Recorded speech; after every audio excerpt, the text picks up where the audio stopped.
Okay, ladies and gents, my name is AK Rex. I have a special guest, Dr. Jason Bourke, otherwise known as CyberSucus on my Discord server, whom you have seen.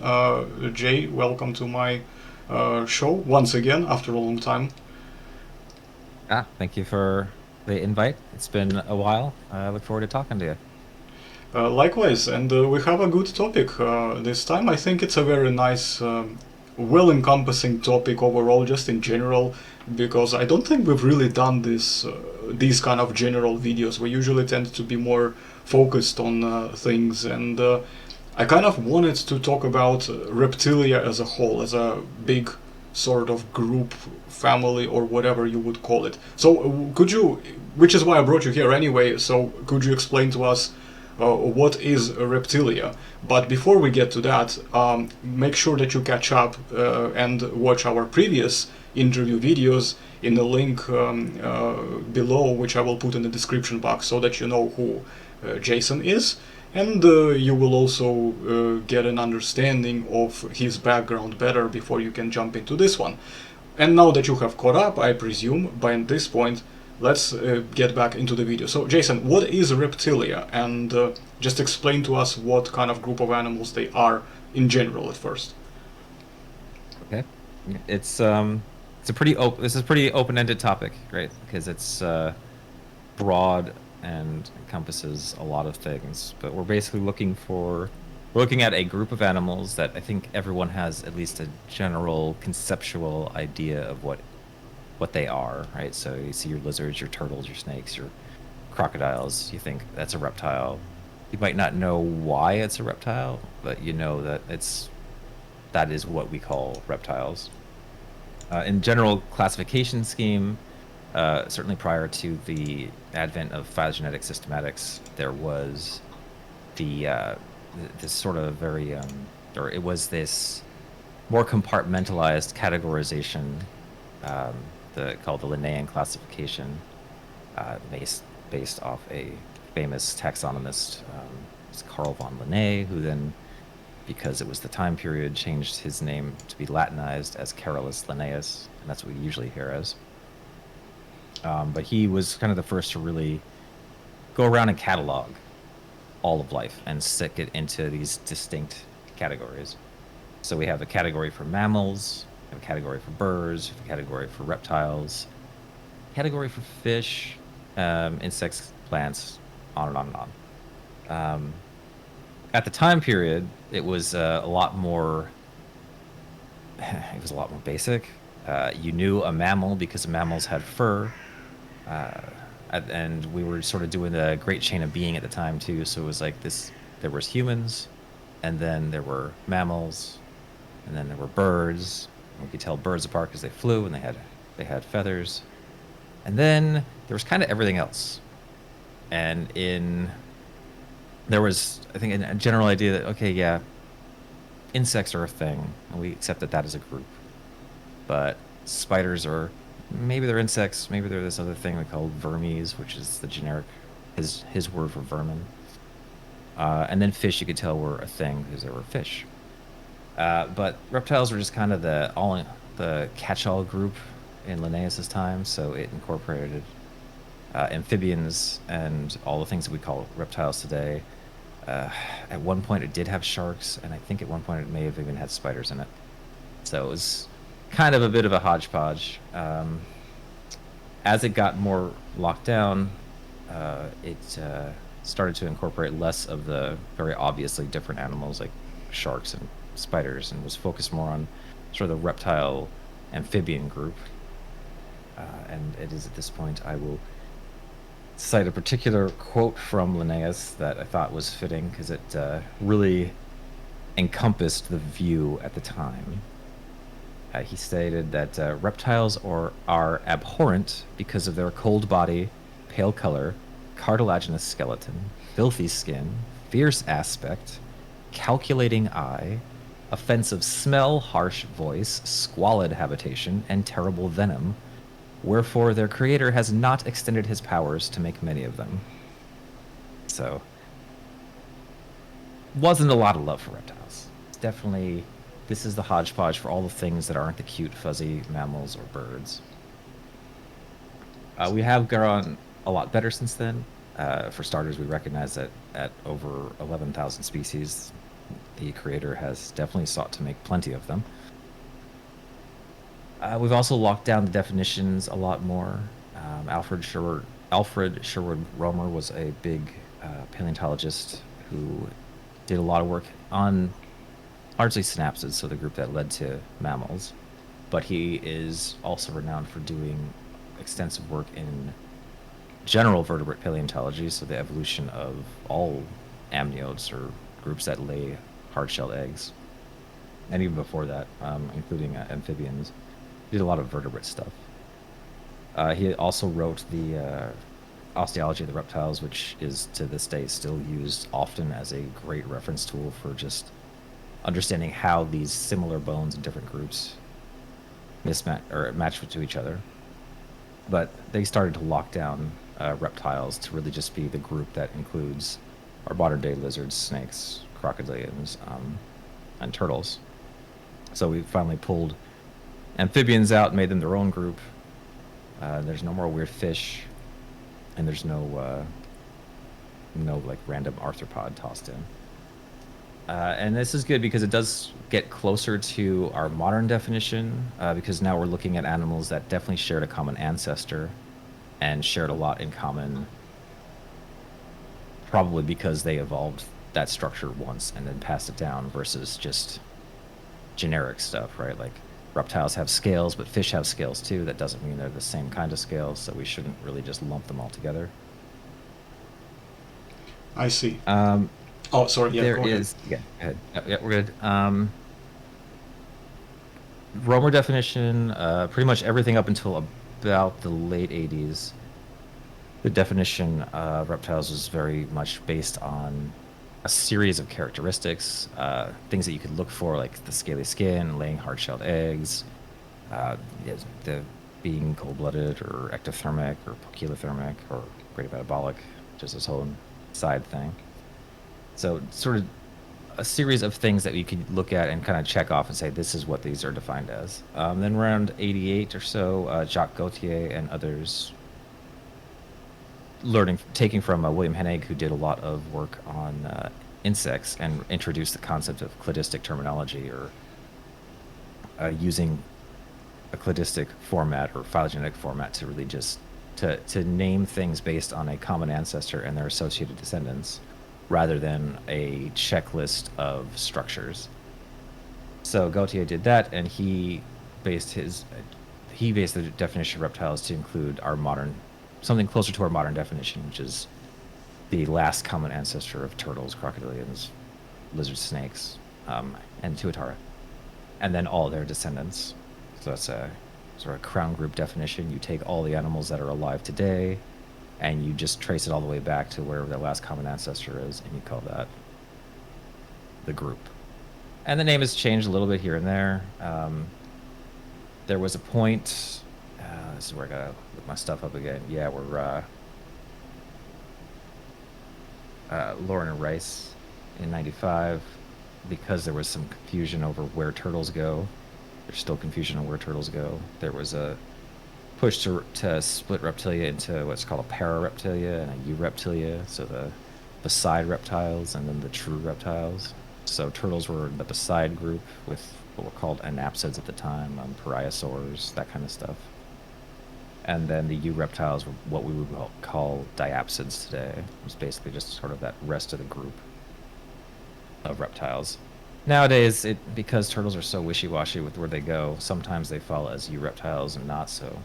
The name still appears. It's harder to nail down. It depends on who's defined it to be what. A lot of para-reptiles have just become everything tossed into Reptilia. One of the big things, though, and this is where I'm running all over the place, was that as we were nailing down the definition of Reptilia, up until like the 80s, reptiles really was this group that was kind of just the same as amniote, what we would call amniote today. So it included mammals, and it included birds. They were still not considered part of the definition, but it was understood that mammals evolved from reptiles and that birds evolved from reptiles, because reptiles were just the generic starting amniotes. But after the Gautier definition, where we locked it down to the turtle, lizard, crocodile group, doing so meant that when you look back at the fossils, you could see that there was a different group of animals way back when, in the early Carboniferous, or not early, but late Carboniferous, that definitely were doing their own thing and had no relation to any of our modern reptiles. And that was that group that was giving rise to mammals. So that split us into our what we call the synapsids today, which is what all modern mammals are, and then the reptiles. So that group that encompasses all of them are now amniotes or amniota, and then Reptilia is kind of a little bit further down the way, splitting off between. So amniota is splitting basically into your reptiles and your mammals. And then we go into this whole thing after that where it's like, well, there's Reptilia, which is, I think, most useful as a paraphyletic group, so a group that doesn't include all descendants, because it's a lot easier to talk about reptiles when you don't have to think about birds. Because when you think about birds, then you turn everything into non-avian reptile. And more often than not, when you're using that term, you're just talking about what everyone already understood were reptiles. So one way to get around that is the use of the group Sauropsida, which works really well as a phylogenetic definition for the group, because it includes all of the animals we recognize as reptiles, but it also includes birds. So you have your monophyletic name that you can do that satisfies the general rule about phylogenetic nomenclature, where that all has to incorporate ancestor and descendants. And then you can also have that paraphyletic name for Reptilia, which includes everybody except for the birds. So, if I understand it right, what was the other one? Sauropsida, right? That you mentioned before. Yes, means the reptile faces. Right. And is this currently being used, or has that been, scrapped, if you will, and tossed into the bin? Or does it actually still continue being used? It is continued to be used today. There was a kind of back and forth for a while whether or not Sauropsida and Reptilia were all that different. Should Reptilia in many instances wound up being a subset of Sauropsida. It was a lot of trying to fit the old traditional Reptilia name into this new monophyletic format. So kind of a bit of squeezing a square block into a round hole. The way it works now is a lot of systematists are happier to just use Sauropsida. So you'll see that a lot in systematic nomenclature.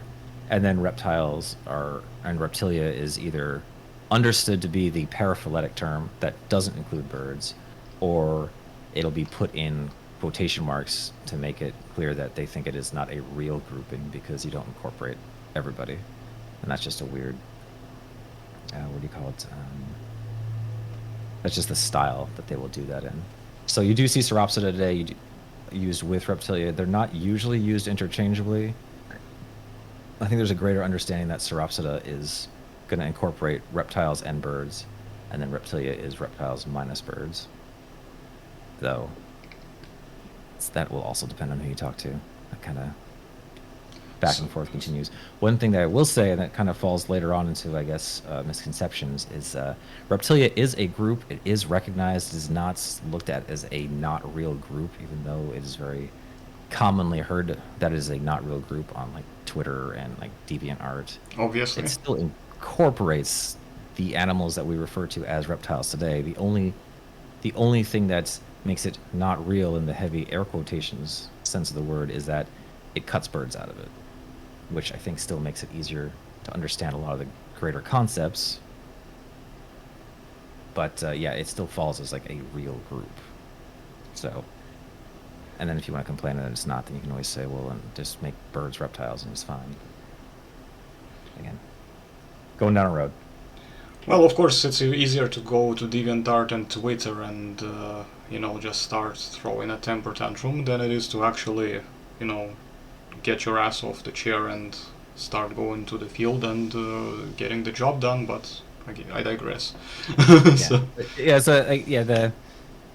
common, the view that I tend to see online is that, Reptilia is fallen out of favor, it's not used anymore, no one really uses Reptilia because you don't think it's a real group, so we prefer Sauropsida.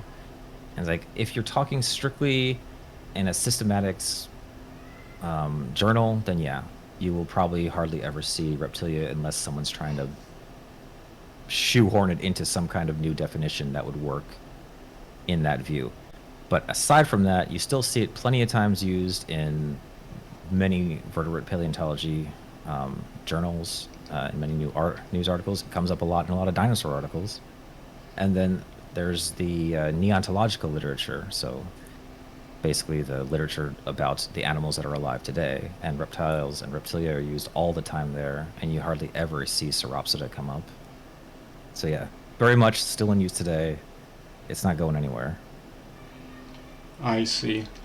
Okay, well, this was a very good introduction and history of the, let's just say, the term itself rather than just the group, since a lot of it, based on what you've said, was what I heard, is relying on the idea of how people understood it at the time, because for me the most shocking discovery from this was that sharks were once reptiles, apparently, and Yeah, that's it quite was shocking to me. the common complaint that you hear in the history of reptiles and reptilia is that reptilia suffered from the fact that they were the group that was defined as everything the other groups weren't. So they just became the waste bin. Now, over time, it's gotten better. I will say, for everyone who has reptiles as pets, you note that, or even goes into studying reptiles, you note that the study is called herpetology, study of herps, and herp is, as a group, a informal, or I guess it's formal, but a grouping for reptiles and amphibians, because for the longest time, amphibians and reptiles were all considered the same group. And even though they don't have all that much in common today, they are still commonly grouped together. So when you do herpetoculture or you go into the herpetological literature, you often see reptiles and amphibians closely grouped together. So you'll find like, if you read a herpetological journal, you won't be surprised to find something on a Sicilian or a salamander, and then further down, here's a thing on a turtle or a lizard. I noticed another interesting thing when I was watching different YouTubers who went to reptile expos, and what they have shown was very interesting. That a lot of times there are amphibians like Pac-Man frogs or different type of horn frogs or whatever else that is very cool and exotic looking as a pet, and maybe some type of salamander or triton as well. Uh, Yep. those things still go hand in hand in on reptile expos, even though it's not really a reptile, if you will. But I guess nobody really calls it a reptile and amphibian expo. They just call it a reptile expo, and then they just still insert amphibians and even spiders and scorpions in there, if you will. Yeah, in a kind of funny way, these modern day reptile expos kind of incorporate that really old, super inclusive term reptile or reptilia. Because yeah, you'll find like you can get a tarantula there. I'm like, oh, that's not a reptile, but I'll it's a take a weird look exotic anyway. animal. Yeah. Yeah, and there's no denying that the kind of people who are into reptiles do tend to also be close to the people that are into snakes, or not snakes, into spiders or other exotic critters. It really just becomes an exotic animal expo. Yeah, it sort of goes hand in hand, because a lot of times you will notice that the way they also are being held in their respective enclosures or tanks, whatever you want to call it, they very much use similar approaches to how to look after them. So obviously you get like centipedes as well, even though a good example of this actually is if you're familiar with a channel from Utah. His name is Clint's Reptiles. Oh yeah, yeah. You know who he is, right? Clint, and he opened his own shop, I believe, as well. And now, like an exhibition or a shop of some kind. I'm not actually sure entirely what it is, but if I do get to Utah and in that place specifically, I would be interested to visit it. But the point that I'm trying to make here is that it's called Clint's Reptiles, but he does reviews and insights to give you an idea of whether or not a certain species makes good pet or not. And he also looks at centipedes, millipedes, uh, different amphibians, different, I think even insects and stuff like that as well, spiders obviously. Yep. Even though he distinguishes in the name, is it a good pet spider or is it a good pet arthropod or something like this, But it's very funny how it's still part of the channel that is called Reptiles, but it's kind of including all these other different things as well. Yeah, it's just kind of like this big tent that just They're like everything they're like the around it. sidekicks and tag-alongs to the reptile, if you will. Always, whenever ever reptile goes, these guys go as well. Yeah, it doesn't help that a lot of these. I mean, it helps them, I guess, but I think part of it is, yeah, they're all like the animals that are normally shunned by society and are looked at as the creepy crawlies, the ones you don't want to deal with. Also, in relation to that, uh, reptile, reptilis, which is the Latin for it, and herpes, which is, or herpeton, is the Greek for herp.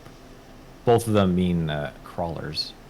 So I like the name Reptilia, but I'm not gonna lie, its origin it's kind of crappy, right? It's just the crawling animals.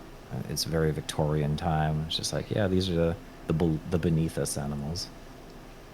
The other interesting thing as well that as we start exploring and as we dive into the topic next, we will start noticing that a lot of them are far from just being crawling belly draggers, if you will.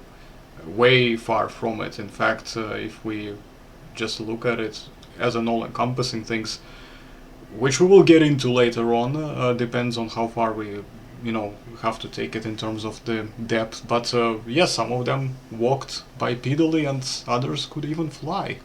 So, go figure, I guess. So, let's get to the next point. So now that we have established the general historical context of the term, let's get into some of the modern known groups and, of course, talk about their main characteristics. Maybe if there is anything that stands out in terms of sexual dimorphism, special features, ability to produce venom or lack thereof, maybe also the sort of integument they sport, and dietary habits, whatever you can say.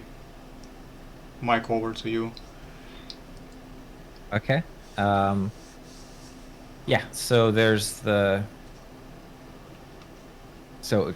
under sort of traditional classifications, you could split Reptilia up into. I mean, once we nailed it down to just the animals we consider modern reptiles, you could nail it to turtles and tortoises, crocodilians, and lizards and snakes, and then the Tuatara. So nowadays, we have kind of split it more into three larger groups. So Tuataras are very closely related to lizards and snakes, so they're in a more inclusive group called Lepidosauria. And then we have the crocodilians, and we have turtles. The oldest group, uh, hard to tell which one is exactly the oldest group, but the oldest group that we have fossils that go furthest back would be our turtles. So they fall into either the group Colonia or Testudines. Testudines has become more of the preferred group name. The argument being that the problem with using Colonia is that that's also the genus name for the green sea turtle, and there's a chance that you could get those two confused. I don't think it happens all that much, but is a thing. Of course, their distinguishing characteristic is the fact that they have a shell. Right? It's a shell that is built out of their body. So it's different from a shell on like a snail, where the shell is precipitated out from the soft tissue inside the animal, and then it kind of sits on top of it. Shells and turtles incorporate the rib cage and the backbone, as well as osteoderms that have all been kind of welded in place onto the animal. So turtles can't come out of their shells, very much locked in that shell for life. And the movement to a shelled lifestyle has caused a dramatic change to the way their bodies are put together. It has overwritten a lot of what we called primitive or plesiomorphic, so shared characteristics from an earlier time period. Yeah, so it's kind of overwritten a lot of these original traits that are used to figure out where the animals are related to other reptiles. And that has in part led to this very confusing situation with turtles where we're not entirely sure where they sit on the reptile branch or on the sauropsid branch. Turtles also have beaks, so they don't have any teeth. They have beaks at the end of their mouth. Some turtles will have, kind of similar to geese, they will have serrations on their beak that look like little teeth. The rib cage extends over the shoulder girdle and the pelvic girdle. So unlike us, where our shoulders are sitting on top of our ribs, turtles, the ribs are sitting on top of their shoulders, which leads to the kind of weird shape you see in turtle legs and turtle limbs and how they move. A lot of turtles have really long necks, in part because they can't get away with having really long limbs. And that's because, again, if the shell for most turtles is used for protection, and a lot of turtles can hunker down inside their shells to various degrees, so you can't have really long limbs and a shell because you can't get your limbs to fit all the way back in your shell if you do that. They are, they're, in terms of diets and stuff, they are very all over the place. So there's, let's see, at current count, there are 361 species of turtles. So as of today, based on the reptile database, 361 species of turtles. And they cover a wide variation of habitats. They go further north than, I believe, any other reptile. So the sea turtles, the leatherback sea turtle in particular, can get up to near Arctic waters. They lay either hard-shelled eggs or soft-shelled eggs. Depends on the species. The calcium used to make the shelled eggs, the hard-shelled eggs in turtles, is a different molecular makeup from the calcium that certain lizards and then birds and crocodilians use to make their eggs. So it's a unique thing just to turtles. Right. They do have epidermal scales similar to other reptiles, but their epidermal scalation forms differently as well. So its development follows a different pattern than we see in all the other reptile groups. Basically, the issue with turtles is everything about them is different compared to all other animals or all other reptiles. That it makes it really hard to place where they go, and it also makes them difficult to use as analogs for things because it's hard to tell how much of what they do is because of a shared characteristic or because they just invented it themselves. So in terms of the most confusing reptiles, I would probably put turtles up there as just the most confusing because they just do everything differently, even when they don't really have to. I have a question specifically on turtle scalation and skin. Do they shed their scalation, and if so, how is it different from other reptiles that shed them from the modern day? They do shed their scales. Their scale shedding is similar to crocodilians in that they shed it in bits and pieces, and not as one large unit. That's pretty much the common way, I'd say. So the way they shed their scales is similar to the way that we shed skin from our bodies. The way a lot of birds will shed their scales, and to a limited degree how they can shed their feathers, though there's a thing on that covering a bit too. But yeah, so it's more of a consistent over time bit, and less of a large chunk at a time. The scutes, so the very large cornified scales on their shell, even though they don't shed all at once, they will usually shed as like an individual scute at a time. So you can see like a large scute come off every now and then. And then oftentimes the scales around the armpit region and the neck are very what's the word? Very small, very minuscule, and may not even exist at all. So they might not have any scales on that region. So that area is very pliable. So it makes it easier for them to move their And limbs inside their shells. what about their beaks? Do they shed the keratin on their beaks over the time as well? They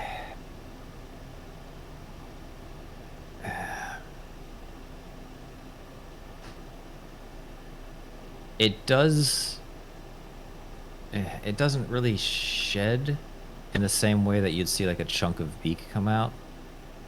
It it's more, the beak grows more like fingernails, Right, claws, so right. just continuously growing, and what really keeps it in check is constant use. So an issue that a lot of herpetoculturists run into with their pet turtles is if they feed them squishy food all the time, then their beaks tend to get overgrown and have to get filed down.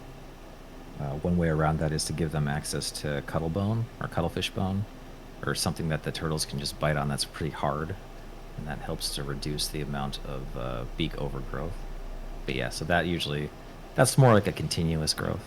I see. So basically, for all who like to keep turtles, this is perfectly healthy practice to give them this type of food because it's part of their also natural inclination to be driven to eat these type of things, which serves multiple purposes. So nutrition plus obviously keeping the growth of their um, beak in Yeah, check as well. access to anything. Yeah, a little hard. It's good to keep the beak in check. Cool. Interesting. I never knew that, and this is a very interesting thing to discover that apparently it can continuously grow unless, of course, you have to file it down or give them, something to actually keep it, to a certain length. Because obviously it's not like us, we cut our fingernails and our toenails, but if we were to just keep it, my God, that would turn into quite a bit of a sight, wouldn't it? If we just let it Uh, continuously grow. So yeah, there's some like Guinness World Record holders that show that. It ain't pretty. in April at all, no. And let's. Is there anything else? Obviously, because I had to interject Um, with a question. But is there anything else about the testudines or turtles and tortoises that you would like to cover? Other things we could mention. Let me think. In terms of parental care, turtles are usually looked at as the lay 'em and leave 'em type, so they usually lay a lot of eggs and then leave them buried and move on. The sort of poster child for that is sea turtles, which will go up onto the beach and lay 100 eggs or more in a nest and then go back into the water. But there are some turtles that do guard their nests. Sulcatas are known, so the big turtles in Africa, they're known to guard their nests. There's at least one species of turtle that will take care of the hatchlings for at least a few days after they've hatched. And then there is some new data on, God, what is it? It's a freshwater turtle species, I think down in Australia, that has been found to actually call to hatchlings. So produce a sound that the hatchlings can hear to encourage them to hatch and then go into the water. So there is some degree of some degree of parental care in the group. In terms of sound production, a lot of turtles do make different types of sounds, often like a chirping sound or maybe a squeaking sound. It's most obvious in males in the breeding season, especially in tortoises, which are the big land turtles, though that's a regional thing. But the males will make a distinct groaning sounds or sometimes chirping sounds. So there is some sound production in the group as well. I think that's about it. That comes to mind at the moment. I see. And are you aware of both species of snapping turtles, basically the common and the alligator ones, making any vocalizations, or are they considered to be pretty much mute? Let's say if they surface on land and they assert a certain kind of They're defensive position. usually Yeah, they're usually pretty quiet. There might be hissing, but I don't even know if there's a hissing. I've not heard anything about snapping turtles making sounds. Right. Though, to be fair, the fact that the discovery of some freshwater turtles making sounds underwater is only a few years old, so there's a chance that there might be some sound going on below the water that we're just not aware of, and we just haven't stuck an underwater microphone down to test. Right. So obviously a lot of it will still be revealed, either confirmed or debunked based on whether or not we have extensive testing still. And that's also considering they are living species right now, and we still don't know everything about certain ideas of how they would interact and habits and vocalizations and things like that, whatnot. Exactly. Okay. So are you happy with the turtles and tortoises and testudines in general? Is there anything else that got Uh, left out? I think we covered a lot. There was mention of whether or not they like. There's always more that we can talk about. I'm trying not to get too bogged down on things. Sexual dimorphism, Sexual maybe, yeah. sexual size dimorphism in turtles varies. So freshwater turtles like red-eared sliders, which are pretty universal. The males are substantially smaller than the females. Right. So reverse But dimorphism, basically. they reverse dimorphism. I think that is also true for snapping turtles. But then you go into tortoises, like Galapagos tortoises, red-footed tortoises, and a lot. And then the males are often substantially larger than the females. So it depends on your group. Yeah, I know that the Galapagos is the largest ones currently existing, right? Yes. Yes. So Yeah. Galapagos, and then after that Aldabra, and then after that Sulcatas. Right. So sulcatos are actually are they bigger than the snapping turtles? They are, yeah. Oh. Sulcata. Well, we shouldn't. Not bigger than, well, possibly on par with a large alligator snapper. So the largest Right. alligator snapper, I think, is like 300 some pounds. The largest sulcata is, let's find out, is around, yeah, it's around the same weight. By the So way, not the that far alligator off. snapping turtle I just found. I mean, again, I strongly recommend people to always verify their information whenever they can, especially when it comes to Wikipedia. But wiki article on alligator snapping turtle, uh, I just found apparently males generally tend to be, well, again, as they say, typically larger than females. So Okay. what they don't say, however, is how much larger. What they mean by larger, basically. Do they mean significantly in mass or dimensions only, or maybe they have certain features that are more enhanced that make them look larger? It's not something that they specify, but and the same for common. So yeah, the snapper boys seems to be actually bigger, which is interesting. So not to kind of go, oh, I got you, Jay, or something, but well, I got you. Yeah, and it varies. Freshwater turtles is where we usually see the reverse size dimorphism. But saying freshwater turtles is hard too, because freshwater turtles is the group Emididae, the Emmys, and they're kind of like songbirds for turtles. So they're the most diverse group. So they cover a whole lot of different areas. So Yeah, map turtles, the females are very large and the males are not as large. But then they get snapping turtles and it reverses again. The reasons behind why one species is large, or why one sex is larger than the other, is an area of extensive research. So it leads to a lot of questions. Are females larger so they can lay more eggs? Are males larger because they are competing with other males?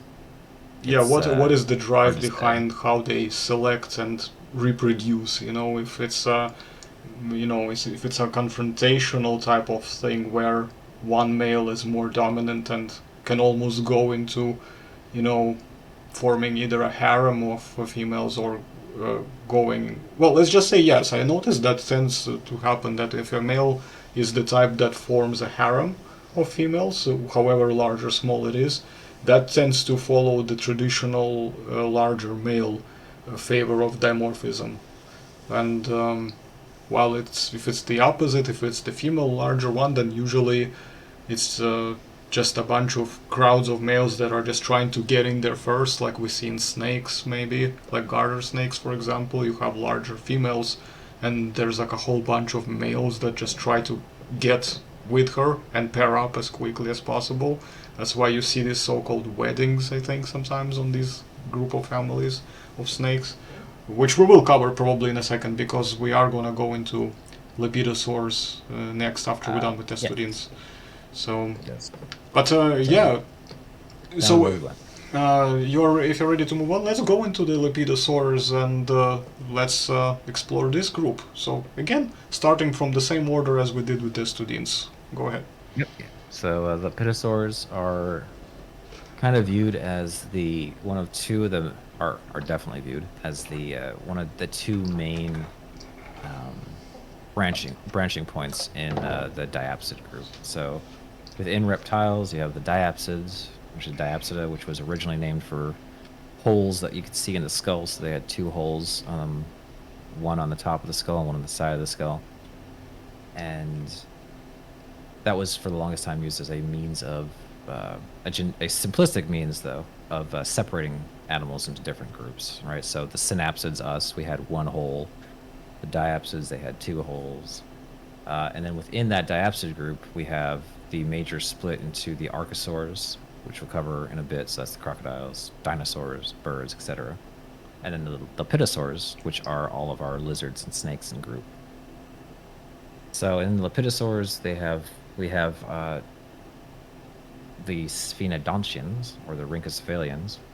That's the group that leads to today's modern tuatara, which, for reference to people who might not be aware, is a lizard-like animal that we see in New Zealand. So it's only known from two islands in New Zealand.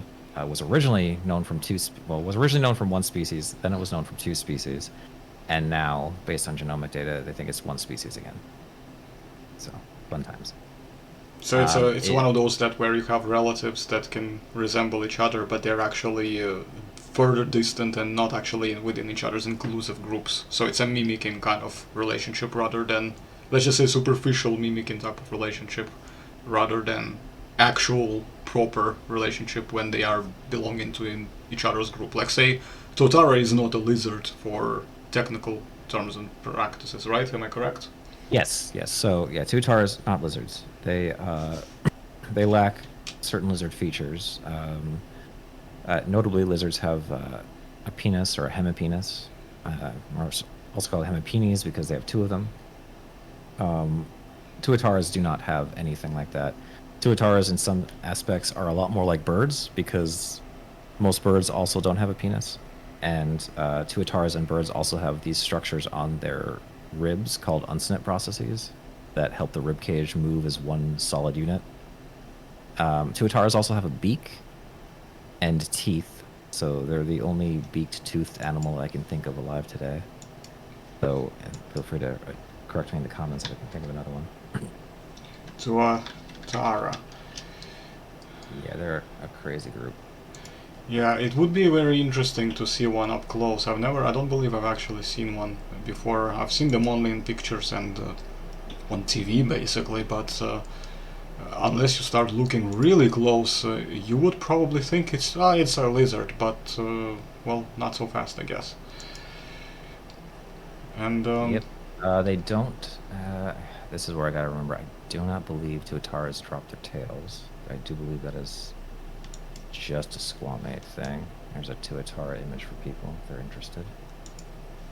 Okay, so let's actually try to open this up larger, and because why would we not, right? So let's quickly, while you continue, there's the pretty tuatara with a nice looking eye as well, and very good. Yeah, they have pretty Shot crazy of it. looking eyes. Yeah, their eyes are absolutely just crazy. I can tell that. My God. So yeah, this is unreal. It's like a dragon.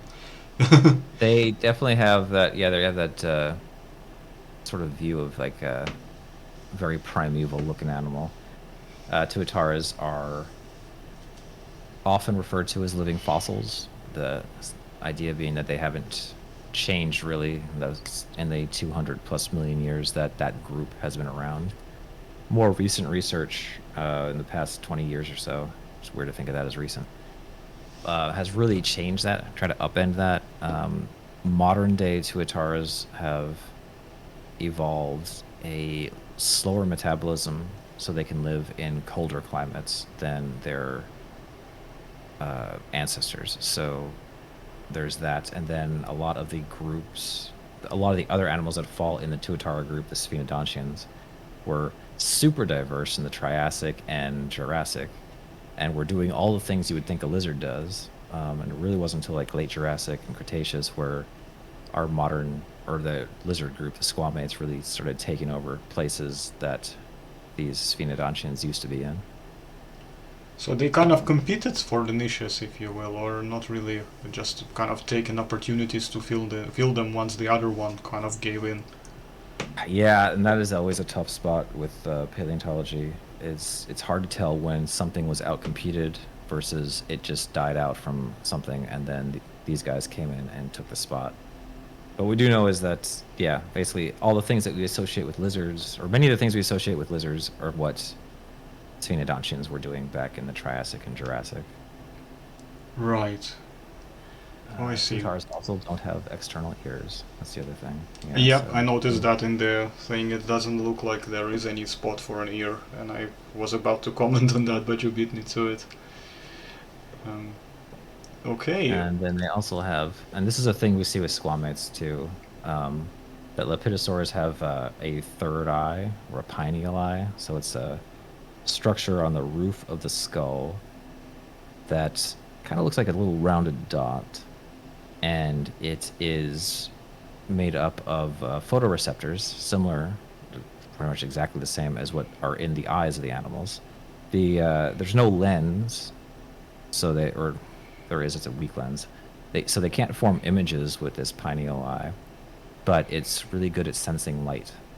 So it's believed to play a role in the circadian rhythms, so the day-night cycle for the animals, because it goes straight down into the pineal gland, which is kind of at the back of the brain. So we have a pineal gland as well, but our pineal gland has no connection up to the top. Right. So it's called a pineal eye, or a parietal eye, because it's on the parietal bones, or a third eye. And so you can see that if you have like an iguana for a pet, or like a gecko, you can actually see on top like a little dot. In tuataras, that dot happens to be really well developed and looks more like an eye. Still not something you would call an eye if you looked at it, but it has a bit more of it just looks a little bit more developed than what you would see on like an iguana. Right. Okay.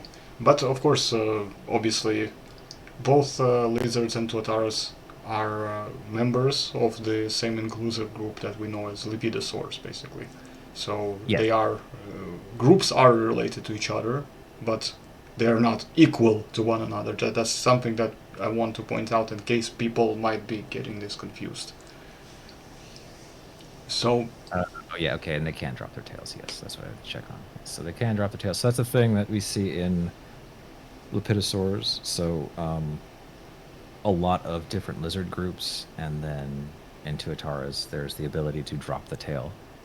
So they are able to pinch off their tail at the intervertebral joints and let it, and just cut off the blood circulation from it, and then just drop the tail as a defense mechanism. So that tail will then continue to wriggle around and keep the attention of the predator while the rest of the animal scoots off, or just really freaks out the predator, and they use that as an excuse too.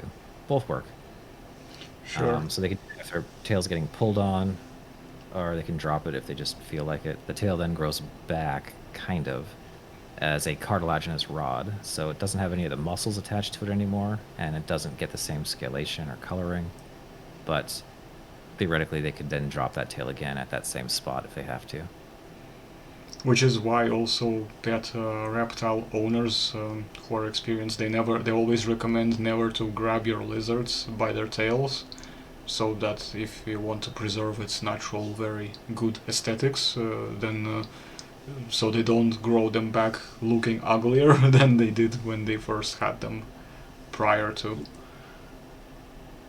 Definitely. So things that are in common, yes. So there's that caudalotomy or tail dropping.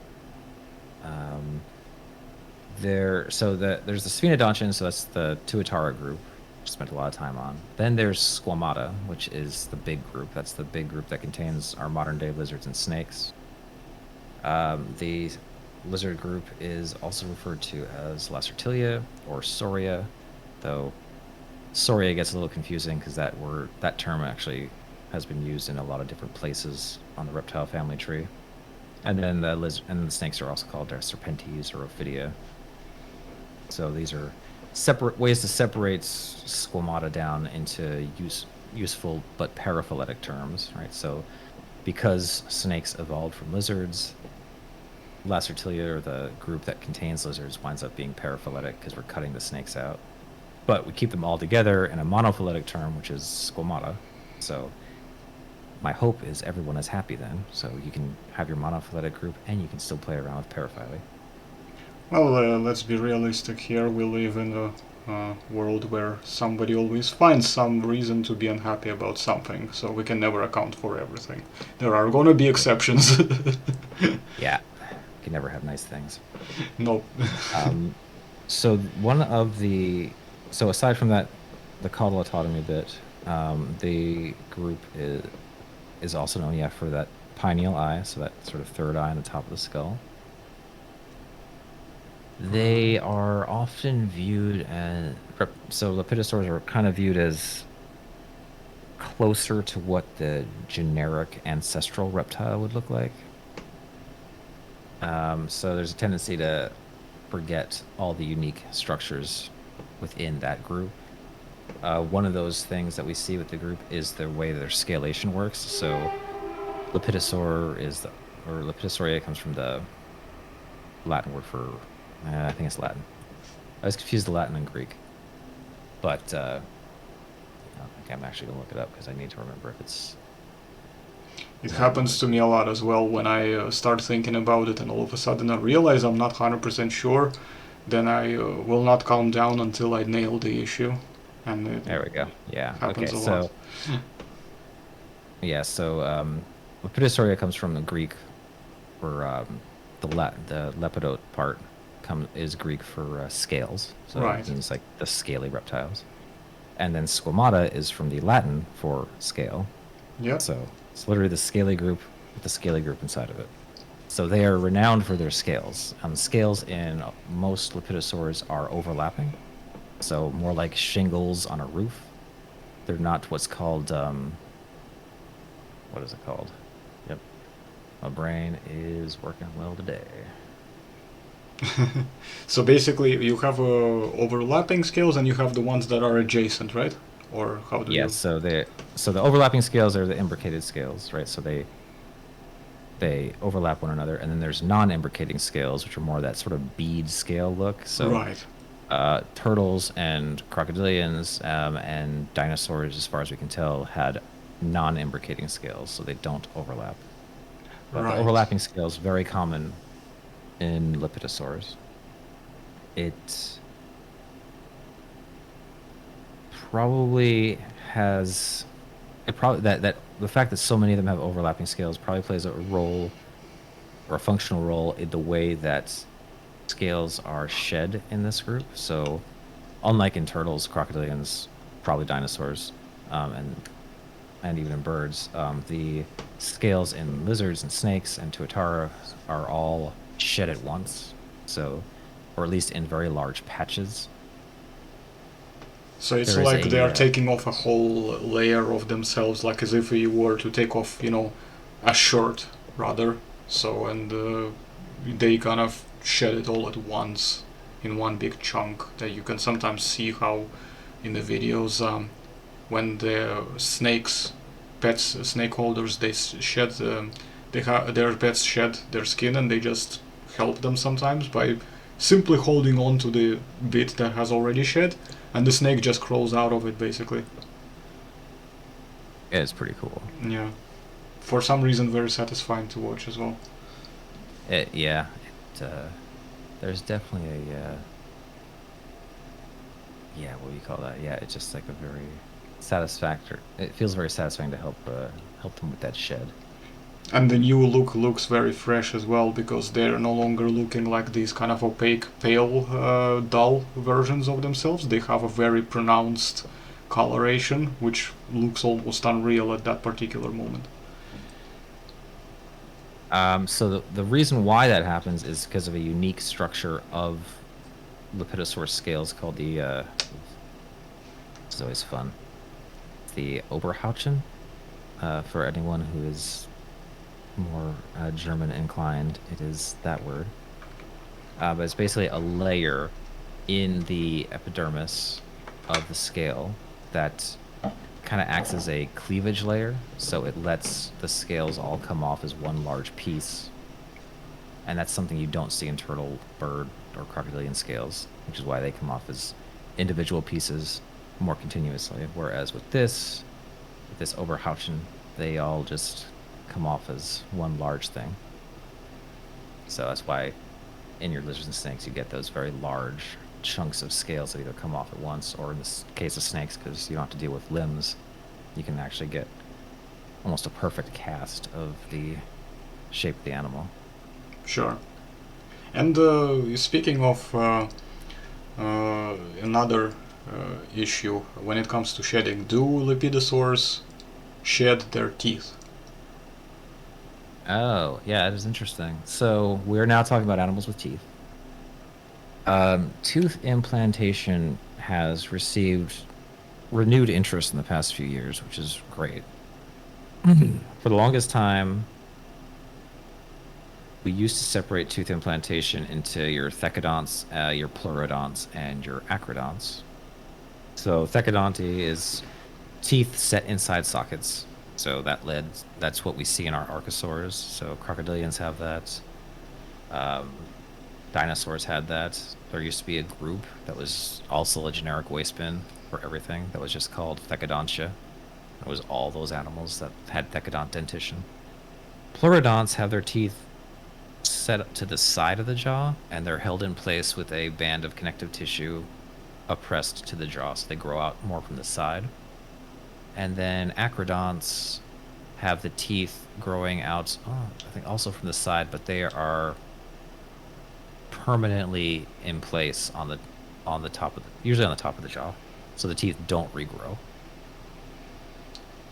Now, with more recent work, I really need to remember her name because she's done a lot of great stuff on that. 1 second.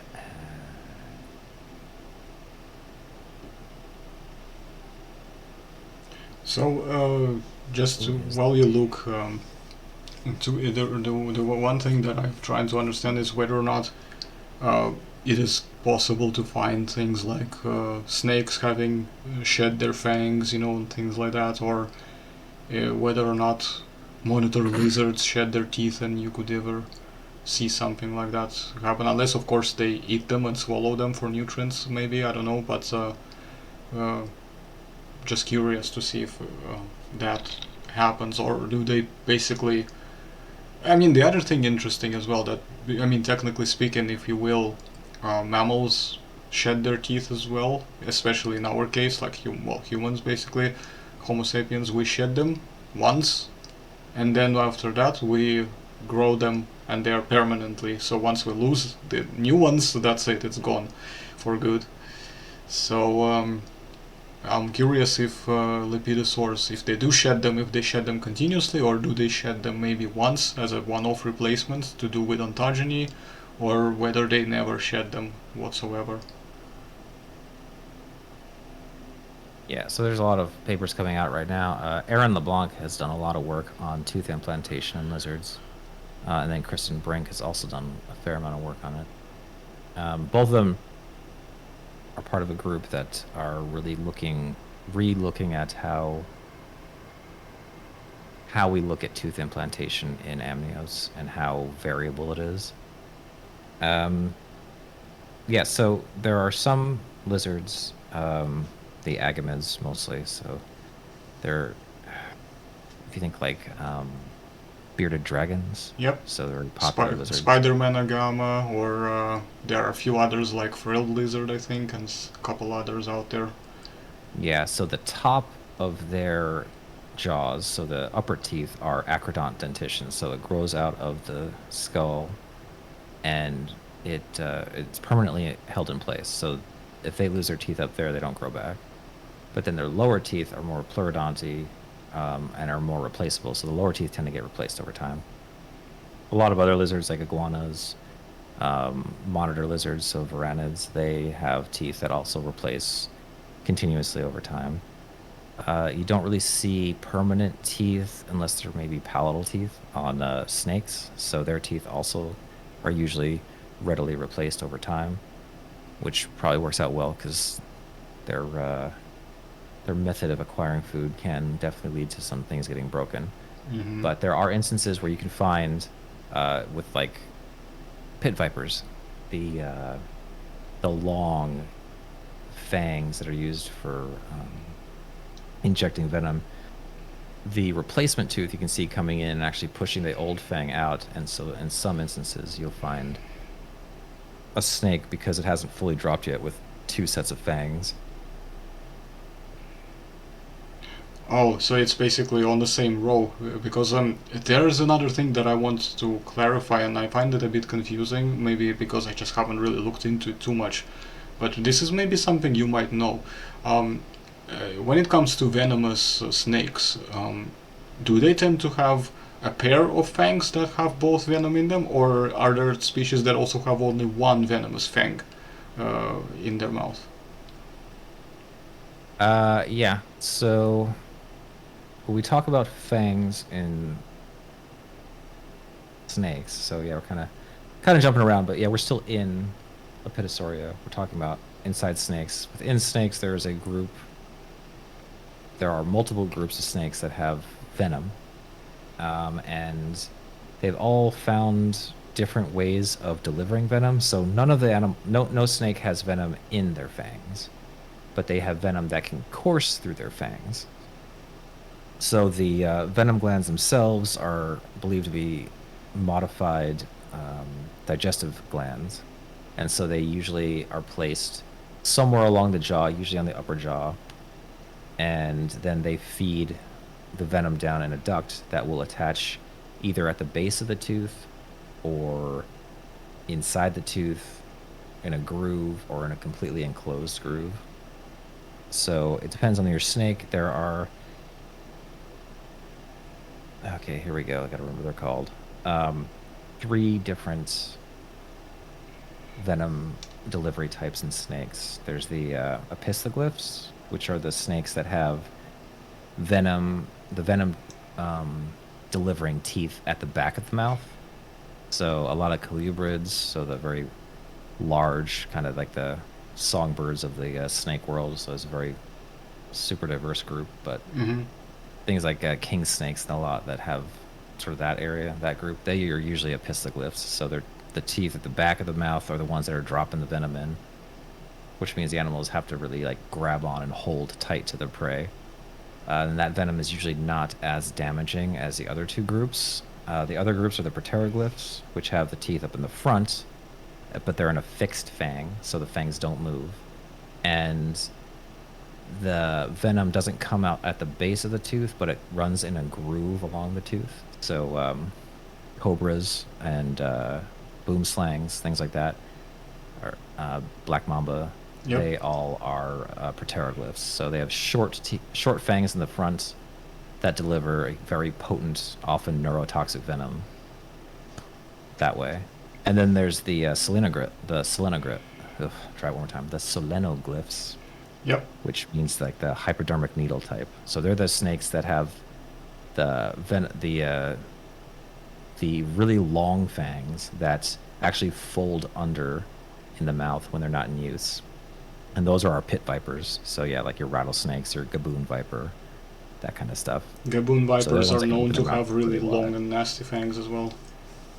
Yes, so they open their mouths really wide, and then because of the way the teeth are attached to their premaxillary bones, they can actually fold the bone up and then open the teeth out to grab onto their prey. And then they release also an often very potent tissue damaging toxin. But for both proteroglyphs and selenoglyphs, it's usually a bite and release kind of a strategy. Because Right. their venom does plenty of damage, so they can stay back and let the animal suffer for a bit before they come and get it. Whereas the epistoglyphs, it's more of a helpful aid, but a lot of their prey, they actually just have to force it down and like hold it down until it stops moving. So interesting thing that you pointed out is that those who deliver the most potent venom don't tend to rely on their brute force, so they just basically deliver a lightning speed strike, which literally is very fast. Don't underestimate it if you ever come across one by any chance in the wild. They're extremely fast, and once they deliver it, they just basically lurk around and wait for their prey to succumb to it, and once it's safe, they move out and they start eating, so, which is usually, I believe, usually it means they swallow it whole. Yes, most snakes swallow food whole. There are at least one, I think there might be two now, instances of snakes that are known to actually tear apart their food to eat.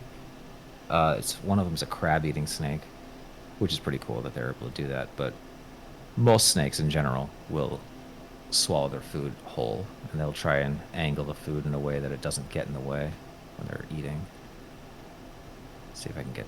Oof, this bad image. Yeah. Don't worry, I'm not monetized anyway, but let's just make sure that we don't freak out the audience either. In case it's Oh very sensitive content, that kind of like, or are we just gonna go all the way hardcore? no, it's a bad image in that it's just not a very like. I'd like to have found a better image, but Sure.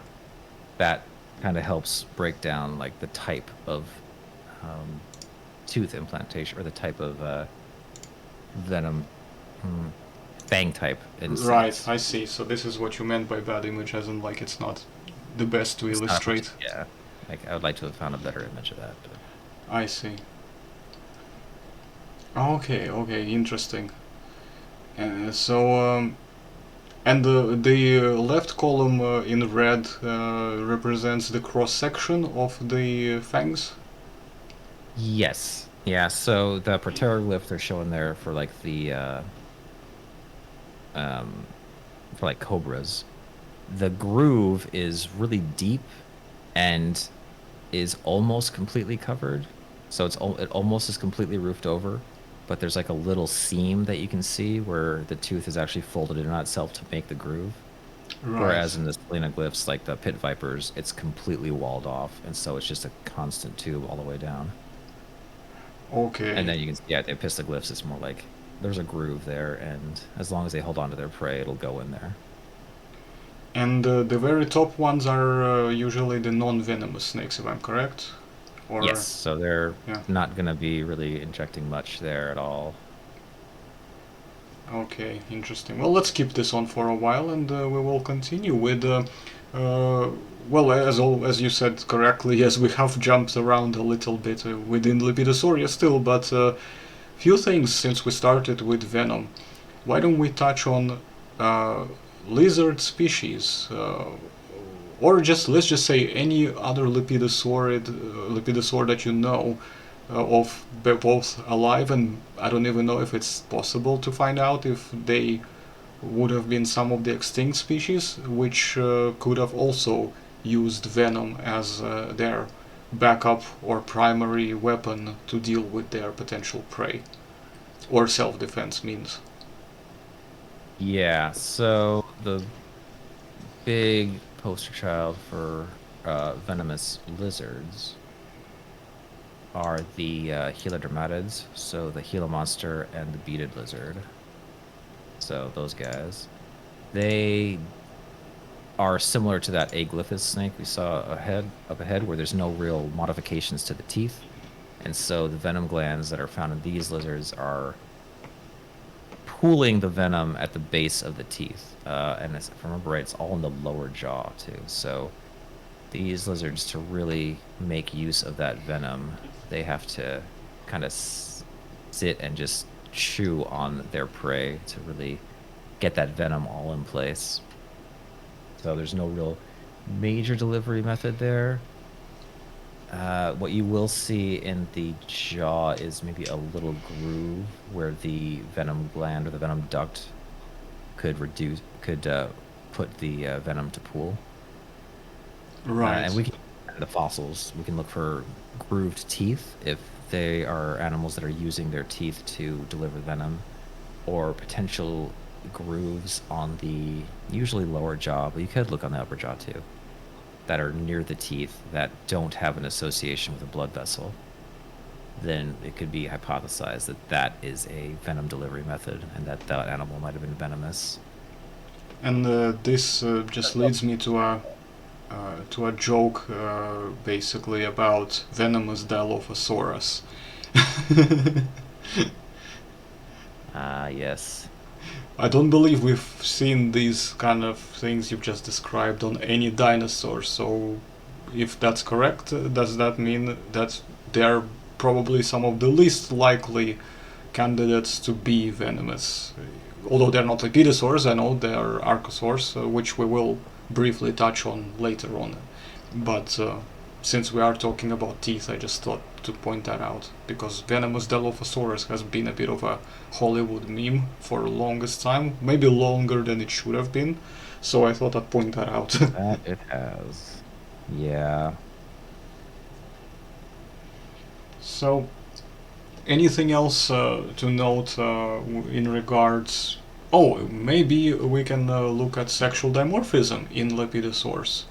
So, what would you Yeah. be able to point out? There are things that I can already think of, and if we were to go into snakes, basically the Serpenta family, they tend to favor mostly the reverse type of sexual dimorphism, where the female is either considerably or quite a bit, depending on the species, larger than the male counterpart. But I found that there are few exceptions, such as the king cobra, and also, at least not something I have personally seen anywhere in the literature, but I have heard from, at least from people, that the rattlesnakes seem to also have slightly larger males than the females. Would you be able to confirm or debunk this for me, please? Yeah. Hold on, let me just dial it back a bit. Yeah, the venom dinosaurs, probably not. There's a weird thing with like with the Dilophosaurus thing, mostly from Michael Crichton and the runaway success of Jurassic Park. There was a dinosaur. There was a dinosaur which we now know as Sinornithosaurus that was hypothesized to have had venom based on grooves that were alleged to be seen on the teeth of the upper jaw, but work since then has questioned the validity of those grooves, and I think it mostly believes the hypothesis is that those teeth are probably just loose in the sockets, and so it's giving a false impression that there's grooves, and there's no evidence for like a depression for a venom gland. Venom glands in general are those big, if you ever look at the venom glands on a pit viper like a rattlesnake,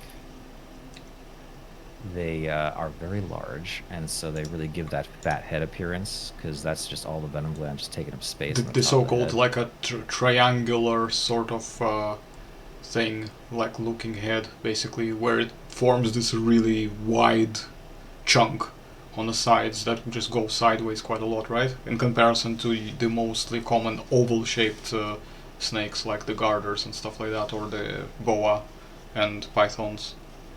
Yes, so this image, it might be not for people who have just eaten lunch, but that gives a good idea on the side. Like, you just have this large muscle that is compressing the venom gland. And so that's really eating up that space on top of the head. And then lastly, just for venom, there is a clade that has been hypothesized that includes most lizards, and it's called Toxicophora. And the hypothesis is that most lizards actually have venom, and that we've just missed it because the venom glands are very minute and individual, and the venom is pretty weak. That has been very contentious. Some say it is a real thing, some say it's not. We do know that modern Komodo dragons, they do have these weak little venom glands in their mouth. So they do have a venomous bite that does seem to play a role in predation by basically having anticoagulant properties. So it keeps the blood from clotting and actually encourages extensive blood flow. So it helps the animals bleed out, which is why when you see Komodo dragon hunting, if it gets a couple of good bites in, you can watch as the prey gets a lot slower and just kind of gives up at one point. Which is different from the whole waiting weeks for them to die thing. That has more to do with water buffaloes not understanding the importance of proper hygiene. Yeah, that's a very good point indeed. Yeah, if you get bitten and you're bleeding out, don't go into a muddy river to like clean yourself off. It's a good way to get sepsis and just die a horrible death. Yeah, you just run to hospital. Yes. Hopefully. So, yeah, sexual size dimorphism, it is variable in squamates. A lot of snakes, yeah, you see it especially with boas, so boas and pythons. The female is often a lot larger than the male. But then it does depend. I think in rattlesnakes, remember right, in the pit vipers, it's the opposite. These are snakes that, if you've ever seen them during courtship, the males will actually fight each other by doing a weird form of like wrestling where they try to push one another down.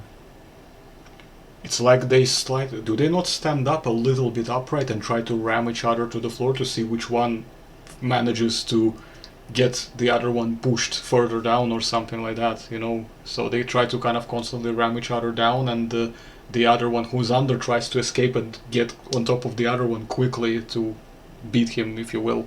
Is that what you're referring to? There is good. There's some great videos of this, but where you watch the males try to push each other down, and because they don't have hands, they like twist around each other, so it becomes very hypnotic to watch them try to like push the other one down until eventually they win. So in them, I think you do have the males larger, but you know what? You don't have to take my word for it. The interesting thing that I've heard is that, and this is why it's confusing, is because it's quite different. Because obviously pit vipers are only one group of the, is it part of Viperoida, right, or something like that? Because yes. Because the Viperoida, as much as a group, is quite inclusive of different other groups as well. As an example, I believe the Eurasian common adder, as it's also known for, or Eurasian viper sometimes it's called, and in some cases we also have, especially in southern district of Russia, which is where I grew up and was born in, we have the common adder, or the Eurasian viper, and we also have the steppe viper, and both of them I think have larger females. I believe some of their relatives as well also have larger females than males.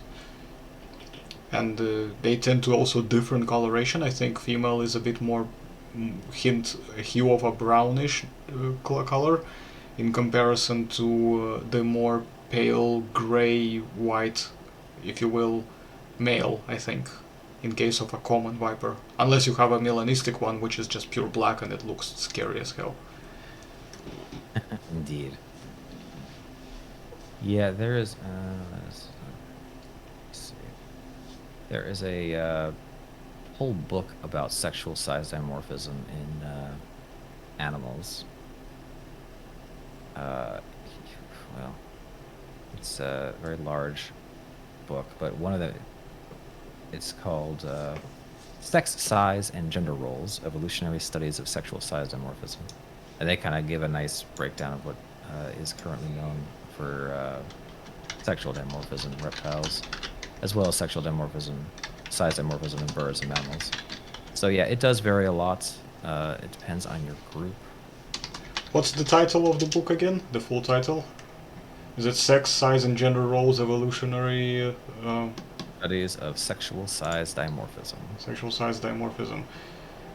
And it has like a cover of... Let me see if I can bring this... Oh no, it won't probably allow me. Oh wait, no, it can. So basically it has like light bluish type of hue. So let me put this on the display here, so people know on Amazon. It costs £51, at least the one I found. Maybe I can find one cheaper. So it's probably gonna be an interesting... I won't lie, there you can definitely get it online for free if you look around. Like, I think Google Scholar actually has a link to the free PDF. Oh, okay. So jump on that if you are super into... Or if you're a collector like myself as well, you can buy one if you find the cheap one, because £51 is still quite a bit for a book, but Google Scholar can still be useful if you just only after the inside information rather than having something sitting on your shelf as well. And let's be honest, how many times do we pick up these books from the shelves? They always seem to be good at collecting dust, aren't they? Yeah, because you only need it when you need it. Exactly. So if you look at the figure 4.1 that I just put in the chat, that's... let's bring this up if we can, although I don't know how much of it will be visible, but let's give this a try. So yeah, the big thing on this to keep in mind is you don't need to know specifically what family has what animal in it, but they have it broken up into lizards, snakes, and turtles. With crocodilians, which we can get to in a bit, it's pretty much always the males are bigger. So sexual size dimorphism skews heavily male in crocodilians. But in this group, if you look in the box with all the dots in it, they have it split into male side, like a male bias and a female bias. And you can see how those dots kind of move around depending on which group you're looking at. So a lot of lizards, the males tend to be bigger, but there's a few where the females come out bigger. And then with the snakes, it seems to be more female biased, with a couple groups where you see the males coming in a little bigger. And then in turtles, you can see that, again, because of Amididae, which is the freshwater group, there's a big bias towards females over there. And but then you go and look at the Testudinidae, which is the tortoises, and then it's all more male biased. Yeah. The other thing I've noticed is we see each dot. Does it represent... I'm struggling to read here. Does it represent the species, or does it represent a collection of maybe species of some kind as well, like a taxon or something? It should represent individual species. Species, okay. Yeah, they say each point represents a single population or species. Right, okay. That's probably them hedging their bets. So yeah, so you can see, because a family is going to have a lot of different species in it, so within that group, a lot of different genera in it. Within that group, we're really just trying to break it down to see what's the general trend we're seeing, right? So, again, with the turtles, we saw the Amidids in general. We tend to see a strong female bias towards size there, whereas in like the let's do our Polycrotidae. That's or no, better yet, Iguanidae. That's one that everyone knows. There's a much stronger male bias where the males are a lot larger than the females. Yeah, they are the third one from the top, yes, just in case people were wondering. Third from the top. And then there's other groups where it kind of just falls along the midline, so there's either no sexual size dimorphism or it's a slight sexual size dimorphism. So it's pretty variable, right? There's not like a hard and fast rule for snakes versus lizards versus turtles versus crocodiles. I find this extremely... Crocodilians have a hard and fast rule. Males are always bigger. Other than that.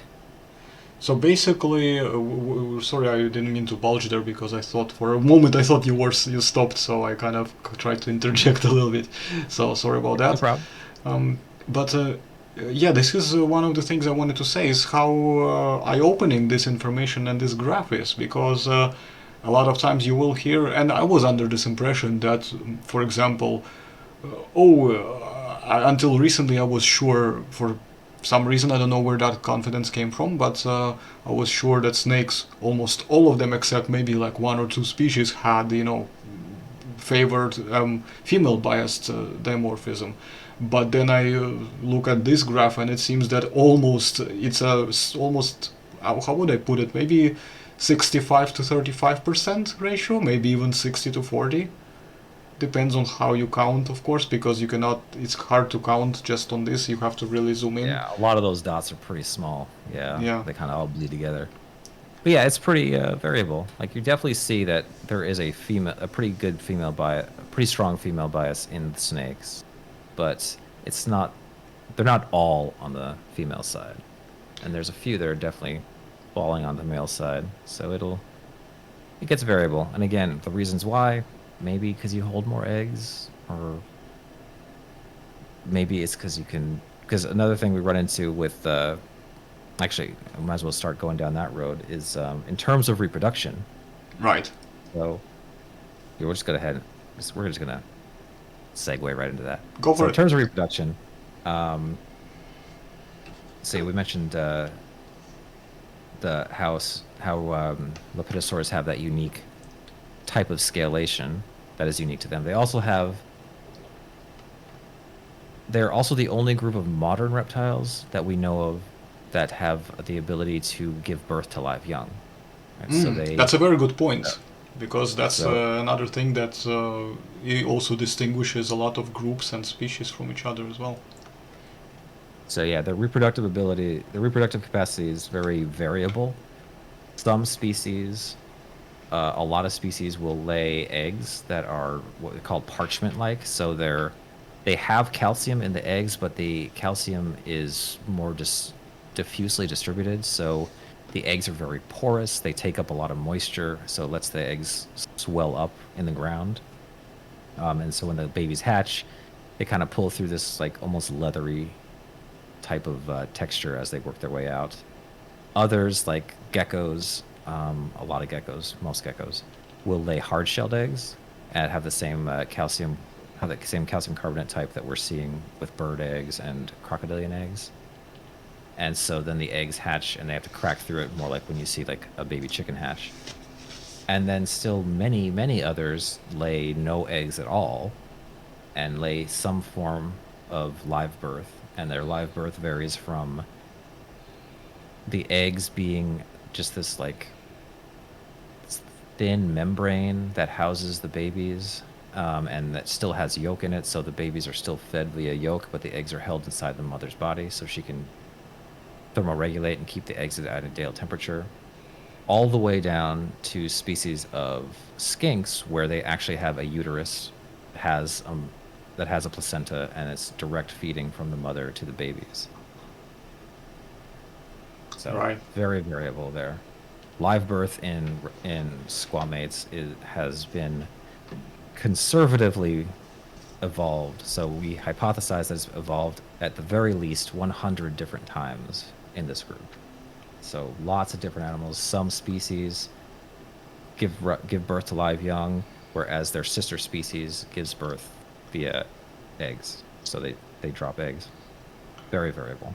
What is the proper scientific terminology for the animals that give live birth and the animals that hatch from eggs? Right. So that has also been an area of more contention. So in general, you hear oviparity and viviparity. So oviparity is giving birth to or laying eggs, and so then the young hatch from eggs. Viviparity is giving birth to live young. So like we're viviparous, we give birth to live young. There, for the longest time, was this sort of in-between stage called ovoviviparity, where was a very loosely defined term for animals that either that held onto their eggs, so they held onto the eggs and then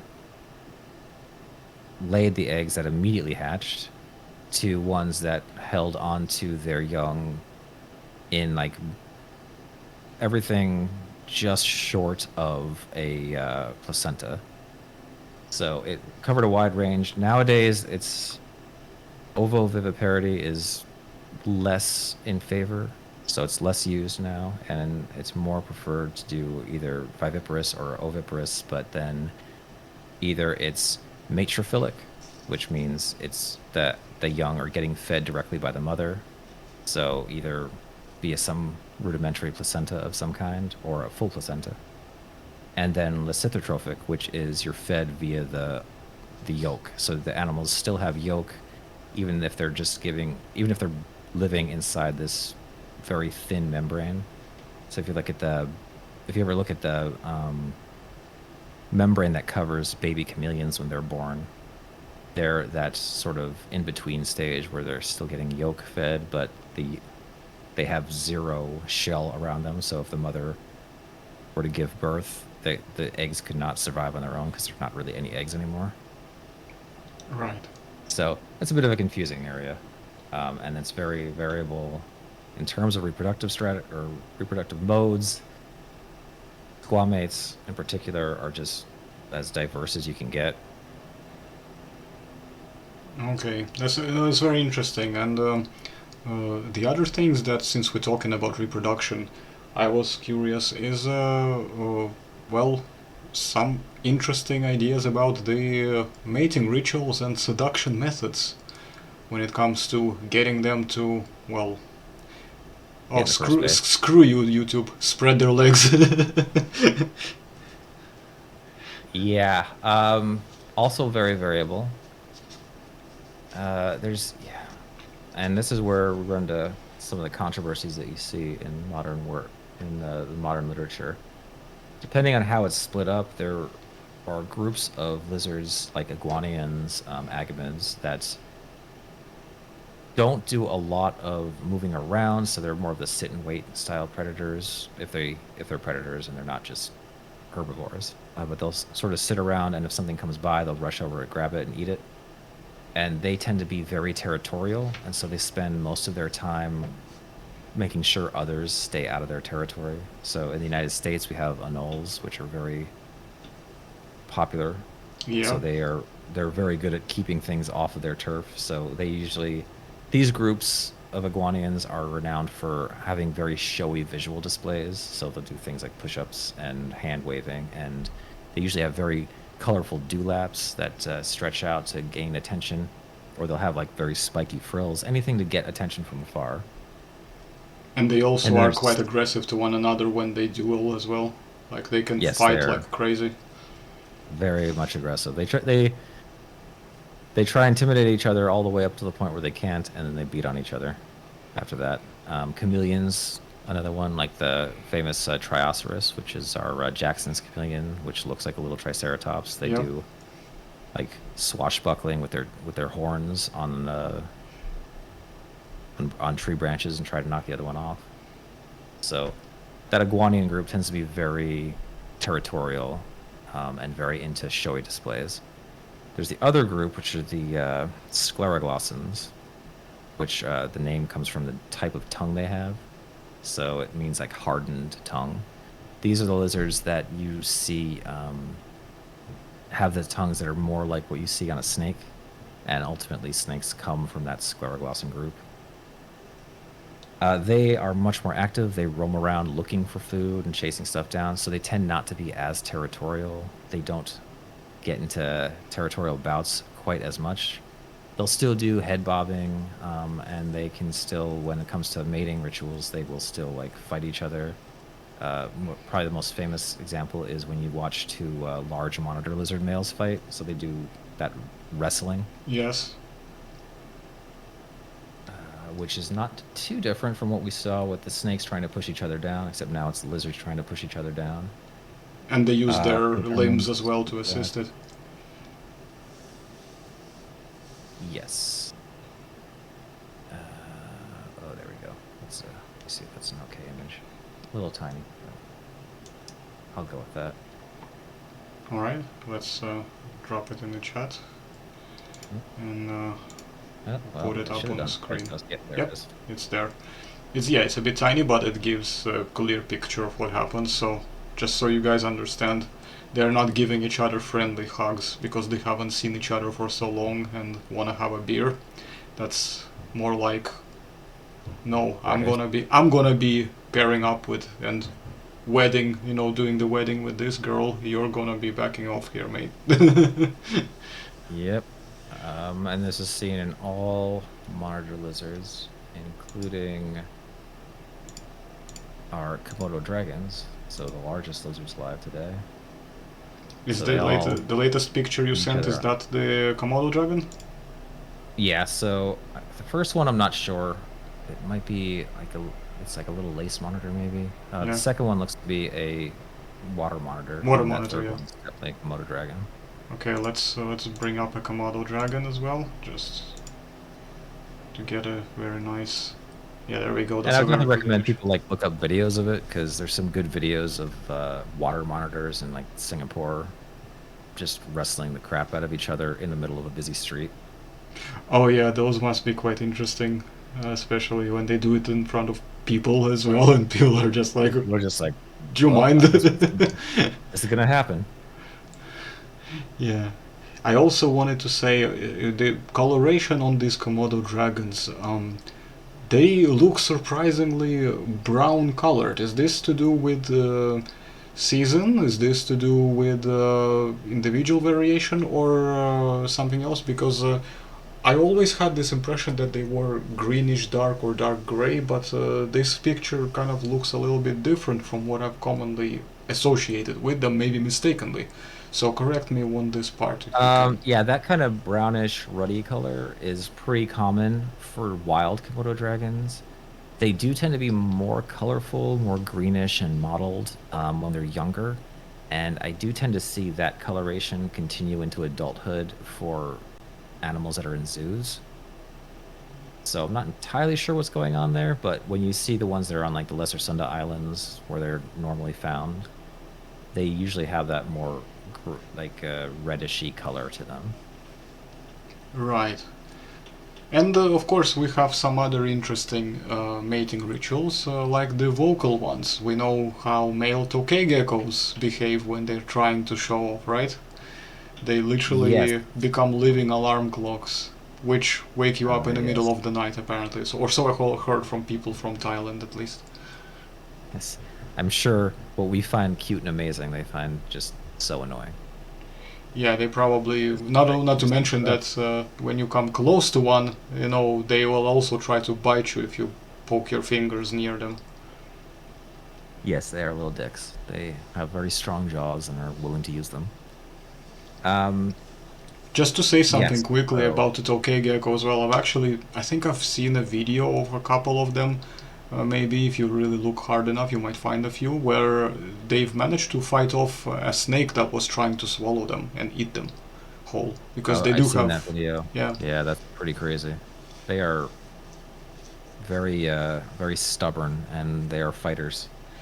The funniest part about that was I don't think that was the biggest gecko because I think the snake was trying to maybe go for a slightly smaller one, right? Because if it tried to go for the fully grown male, I presume that that tokay would have probably had its way with that snake from every possible angle and every position you can imagine. Yeah, it's it's hard to say because snakes are the thing I find most fascinating about snakes is that they do things that you could swear they should not be able to do. Yeah, They're very good at climbing, at holding onto things, at holding other things down. Like all the things that we would associate that we use our hands for, they use their body in the most unique way to do.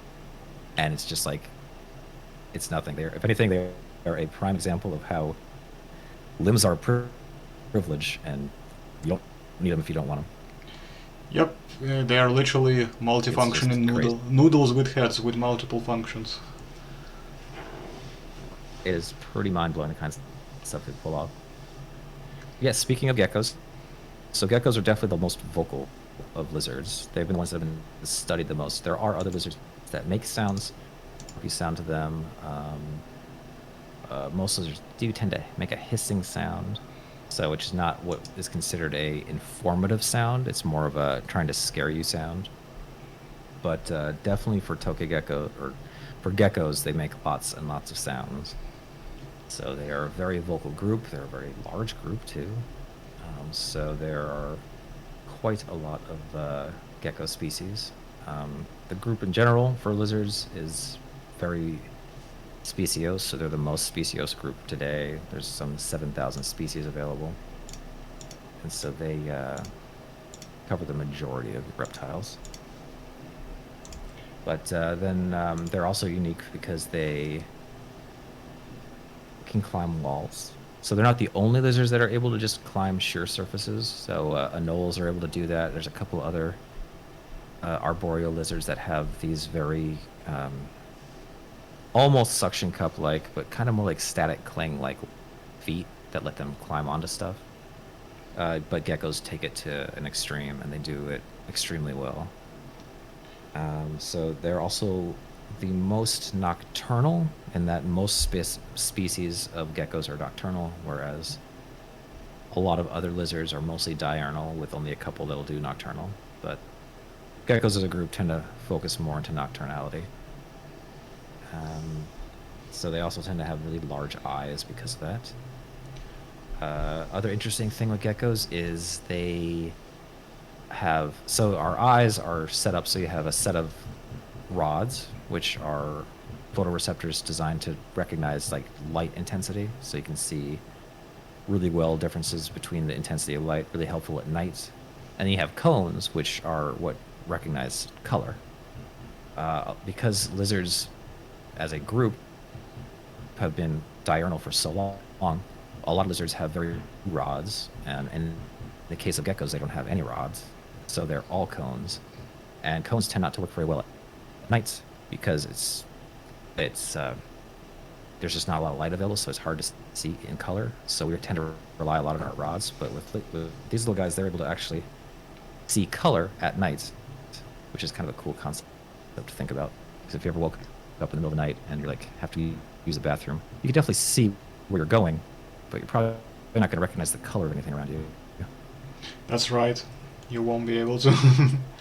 And there is another thing that I wanted to notice, a few things about geckos specifically. So, like a good example, Leopard Gecko, which is by the way one of the most, if not the most, popular species for reptile enthusiasts to have as a pet, because they're just dead easy to look after apparently, and because they are very memeable and cute. So both, guys and girls, yeah, both guys and girls like them for the same reasons really, because they're just amazing. And they fit kind of both, sides. They're very interesting in observing, and because they're very cute, and how we like to take these funny pictures of them or videos. So, but the whole point of them is that I don't think they have the ability to climb. I think they are primarily ground-dwelling species due to their environment, are they not? Yeah.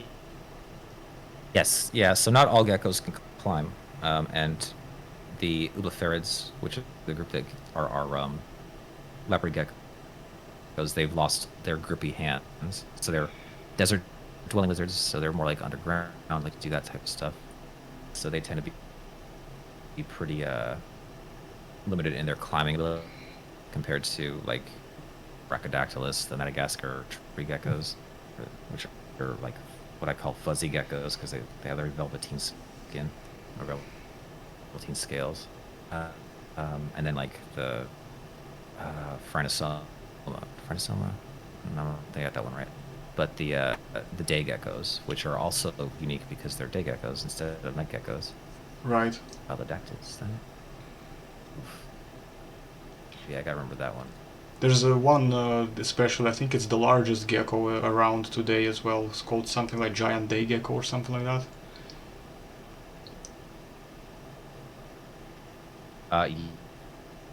Yeah, there are Phelsuma, that's the one I was thinking of. Those are the day geckos. They're the Gecko geckos, right? The ones that Gecko is based on. But yeah, there are some. What's the largest gecko called again?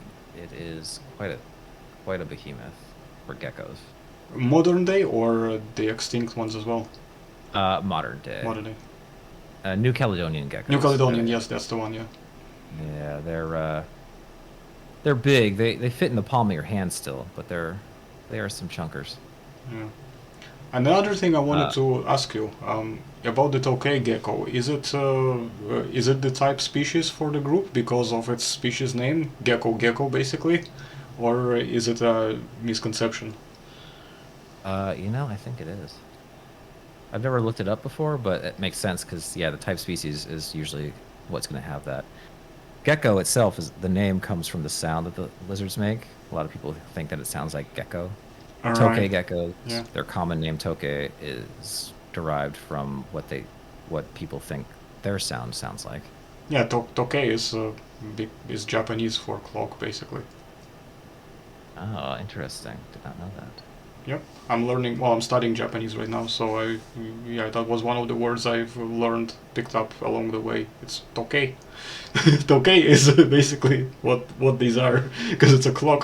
So tokay gecko, yeah, clock, the clocking gecko. Got that.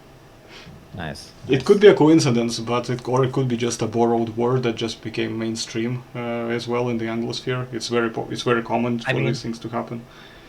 I'll say I've heard geckos make sounds. I've heard tokay geckos make sounds. I feel like I have to think about it to make it sound like tokay or gecko. So it definitely depends on what your ear is. It's kind of like how frogs, the sound of a frog is given a different name in different languages, right? So in the United States, you say it's ribbit, Yep. but it's definitely it's kiro in Japan, right? I think That's the so. kind of Yeah. sound. In Russian, it's actually an equivalent of what in English you would call quacking, and in Quack. Russian they call Yeah. quacking for frogs. Yeah. So And it's there's a very similar word to ducks as well, which is not quacking. It's a kryak, but it's a different one. But it's very similar. It's confusing. right. So it all there's a degree of variation Yeah. that is cultural based on how humans happen to hear stuff. Yes, it's very culturally rooted. Geckos are all or not all. Geckos are mostly carnivorous, eating insects. I guess insectivorous technically. A couple of them do eat are herbivores, so will eat plants, and a lot of them are into nectar, so they have a sweet tooth. They Right. like to suck on nectar. A lot of geckos also don't have eyelids. And that's a little confusing because you see it with snakes too. Snakes don't have eyelids, Yep. is often what you're told. I believe It's leopard not gecko that, has eyelids. I think. yes, because it makes them look extra cute. Yep. Um, so it's a little It's a little of a miss. What's the word? It's a little. It's a kind of a mistake. It's not that geckos and snakes don't have eyelids. It's that their eyelids are fused shut. So most gecko eyes and all snake eyes are always closed. Like their eyes are just always closed. It's just that their lower lid has become transparent, which in snakes we call the spectacle. And I guess we probably call it the spectacle in those geckos as well. So it's like their eyes are always closed, which is why they don't have to lick their eyes to moisten them, which is why no snake does it. You will see a lot of geckos licking their eyes, but it's not so much to moisten as it is to just clean off dust and debris that gets on there, and also looks cute. So it's basically a functional purpose that they do sophisticated behavior. Which, by the way, if geckos thankfully haven't, but if they were to go extinct to the same way as dinosaurs did, without us having any living, members, we would never know this. Yeah, we never know. We know they have large eyes. We could associate that with them being nocturnal, but we would never know about the very like what's the word complicated, detailed eyes that you see in geckos with their unique, like shaped iris or shaped pupils. And the sophisticated behavior associated with that as well. So, Yes. so how are we So, on Lepidosaurs? Are we generally happy, or is there more to cover? I mean, there. In terms of Yeah, general it's the biggest terms. groups that we talked about, right? Yeah, it's the biggest We one so talked far. about Yeah. their reproduction. We talked about, yeah, some species are herbivores, some species are carnivores, some species nectarivores, etc. reproductive modes, super detail, variable. Other things in there, yeah, there are species like frilled-neck lizards, which run around bipedally, but they don't just run bipedally, because a lot of lizards are able to run bipedally. Green But basilisk comes to mind as well. yep, so both basilisk and frillneck lizards don't just run bipedally, they can actually stand up and like walk around bipedally. They do a trot. So they are what's, at least for the frillneck, there's a famous paper by Richard Schein and Lambeck, those two in 84, I think. I have to look up the exact date, where they refer to them as obligate bipeds. So they basically always walk around on two legs. And the only time you see them walk on their four legs is when they have to hop down on the ground to actually eat some food. So that's like 1 or 2 steps. Right. Now these are usually living in the trees and they don't do a whole lot of movement back and forth, but it's neat to know that, to think there's a couple of lizards out there that actually just routinely walk around on 2 legs. What else is there on there? Oh, and then the other thing to think about is Draco lizards, and even to a lesser extent the parachuting geckos. Both of those live in Southeast Asia, and they can fly. Right? So they can glide from tree to tree. They can glide very large distances, same way that you see with like flying squirrels. They have expanded ribs on the side that holds a patagium, or like a large chunk of skin that acts as a wing, and so these lizards are able to cross vast distances. Also, to the snakes, there is a species of snake, Chrysoplea, remember right? That is the flying snake, and so they also are able to glide. And it's not just like a paper airplane, like you just like they jump from a tree and where they land, so be it. Like they're able to change direction and occasionally even gain a little bit of extra height as they glide down from tree to tree. Right. Yeah, interesting to see these things happen at some point. So yeah, guys, here's your reasons to Google some videos on YouTube for you to have fun with. So let's bring up an image maybe to see one of these things over here. And it's just loading up. There we go.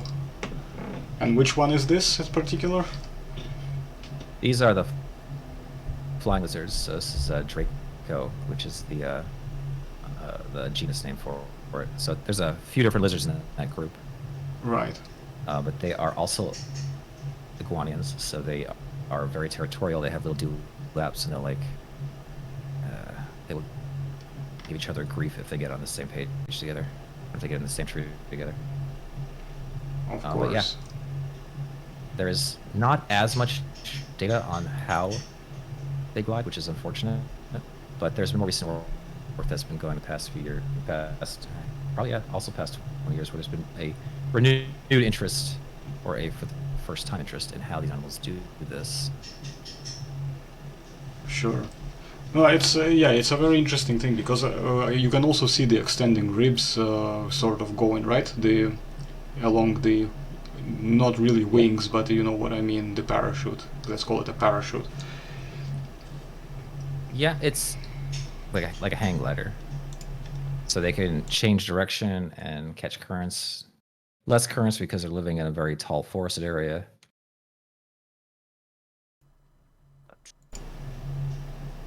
There is a researcher who I would highly recommend people look at if they would like to know more. It's there we go, come on.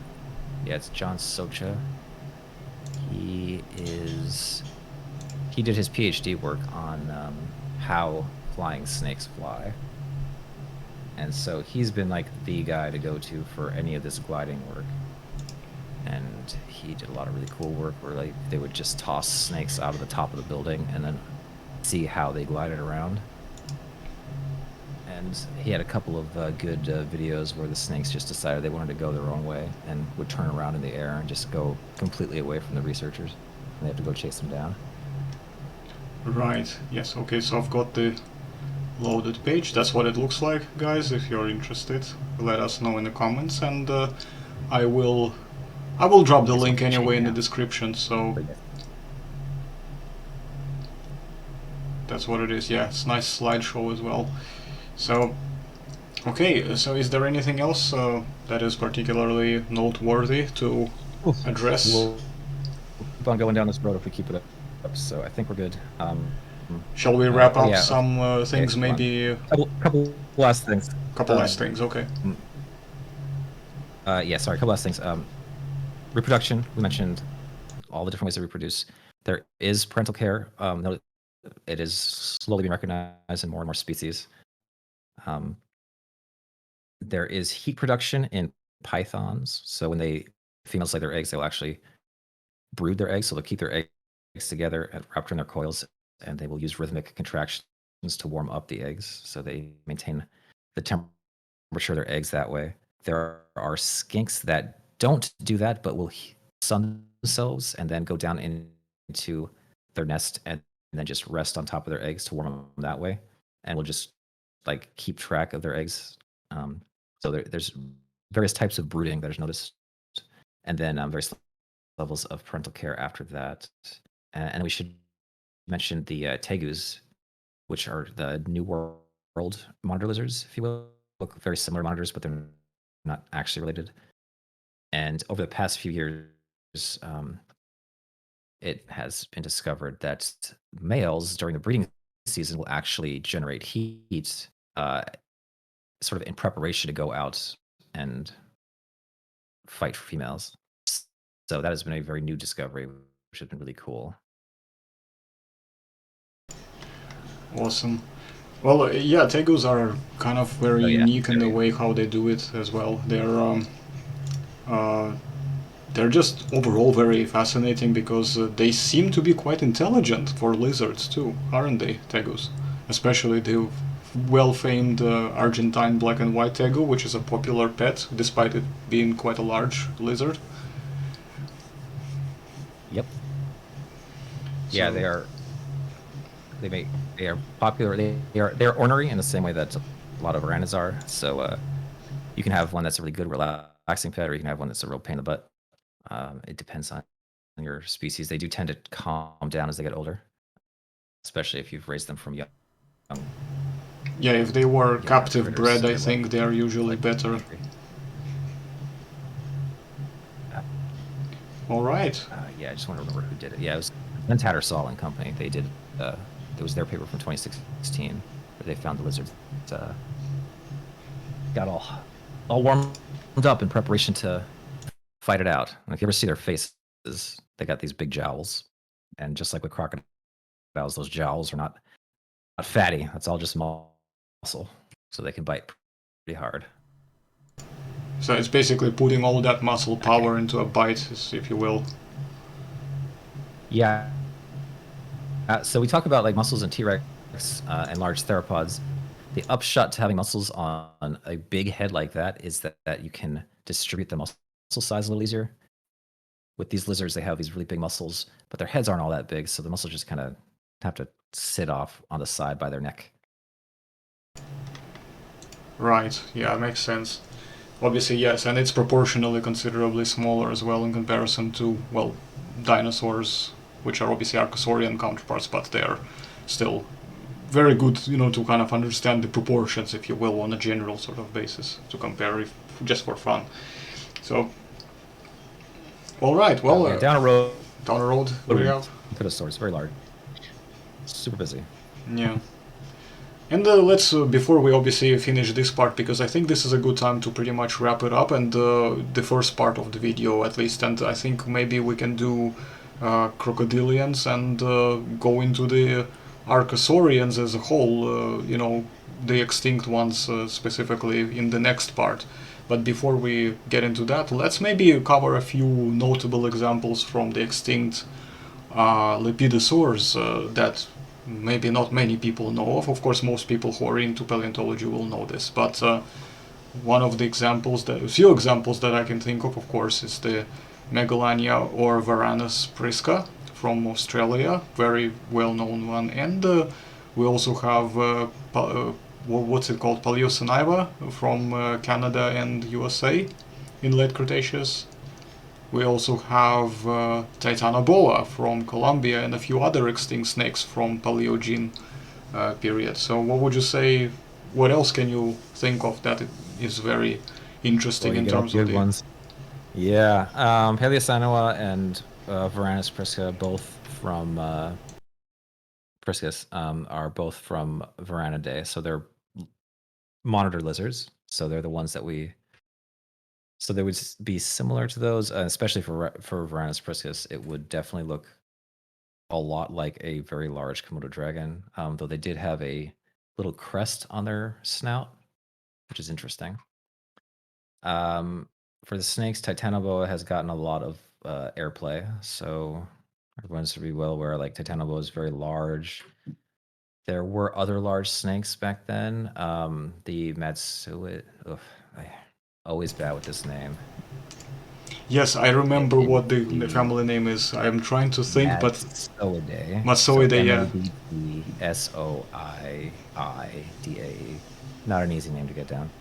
They tend to give rise to a lot of pretty large snakes too. So there was a Wanambi, which was I think it's River Slayensis, if I remember right, which is a large snake from Australia during around that same period as Meiolania. Yep. And I suppose we can't forget the largest of our extinct Lepidosaur group, which are the Mosasaurs. Yes, that's what I was waiting for. That we have to Can't forget give them. Mosasaurs. Never forget Mosasaurs, and this is very funny one because I think it's one of the things that have been kind of very eye-opening to me when I first discovered it. That Mosasaurs were actually Lepidosaurs; they were not Archosaurs, so they're not actually close to dinosaurs as we thought. In obviously by comparison. So a crocodile is closer to a dino than a mosasaur. Mm-hmm. Oh, sorry, it's Cortensis. My bad. Who was River Slayensis? Oh, it was Monty Python. That one doesn't exist anymore. Sorry, I went down a road. Yes, so Mosasaurs, they are in a group called Pythonomorpha, which is inside of our Lepidosauria, deep in squamata, close to our monitor lizards, so varanids, and close to snakes. And when we talk about controversies in sort of reptile taxonomy, that is another area of controversy, is where snakes come from. So there is a group of researchers who think that snakes are the sister group to mosasaurs, and so they could almost be considered mosasaurs themselves. So they had an aquatic origin, and then they layer wood back onto land. And then there's another and then the alternate group thinks that snakes didn't do that, but instead were burrowing animals that then came up on land and then became more terrestrial, and then did all the stuff that snakes do now, and that they're not any more closely related to mosasaurs than monitor lizards are. So it's up in the air about exactly where they go, but we know at least that those two groups, so the monitor lizards and snakes, are as close to mosasaurs as any modern reptile is. So they're like the closest group to it. Mosasaur is a very super successful group. They show up in our early late Cretaceous. They took, in that small period of time, in about 25 million years, they went from a small group of like delta riverine animals, or like delta estuary-ish animals, to a global distribution to animals that grew like up to 50 feet in length, which is pretty huge. And we're pretty much in every aquatic niche at the time. So they were the top predators. They were on par with our pliosaurs, which we'll talk about probably next time. But they were, some of them were pursuit predators that were shooting around kind of like sharks, and then others were more your sit and wait type, just spring into action from a crevice somewhere. A few of them were returning to freshwater settings and living in more like rivers and areas like that. And they did it in about 25 million years of time, which is a crazy period, a crazy short period of time for a small group of animals to diversify into just so many things. And it's one of the most successful radiations that we see today, or not today, but that we saw back then. And the rampant success of mosasaurs are actually are used as strong evidence for the sudden extinction event at the KPG boundary, because there's no, like, unlike with dinosaurs where there's at least some areas where researchers have argued that maybe some areas where dinosaurs were starting to slow down, and so maybe it wasn't just an asteroid. With mosasaurs, as far as we can tell, like, they were just gangbusters, just going everywhere still, and then all of a sudden they just stopped. So good evidence for asteroid impact there. Yeah, this is a very interesting one to really think about, because they went extinct pretty much at the same time when dinosaurs, as we know them, basically, the traditional, so to speak, non-avian dinosaurs went extinct as well. All at once, pretty much, at a point about 66, give or take. Give or take maybe a couple thousands, years, obviously, but 66 million years is the ballpark where we see that none of them go past that point worldwide. Yeah, there's a distinctive dividing line, and it's a dividing line where there's stuff on one side and there's stuff on the other side, and the stuff on the other side is not as much as we saw in the previous. So there's definitely, like, what do you call it? A filter. Yeah. A great filter happened right there. Yeah, something very interesting happened, which is very hard to probably pinpoint. That just all of a sudden decided that, yeah, dinosaurs are deleted, and yet some animals that shared its habitat with dinosaurs were not deleted. Pterosaurs also got deleted all of a sudden as well, just like mosasaurs did. So there's quite an interesting things that happened there. Yeah. It's one we'll probably cover in the next video. We will, yes. I wanted to quickly point out something.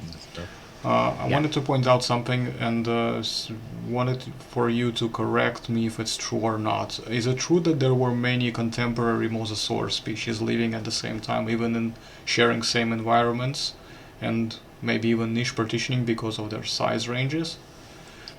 Yes, there were definitely niche partitioning. There were species that were more like bottom feeding style, and then some that were more open water animals.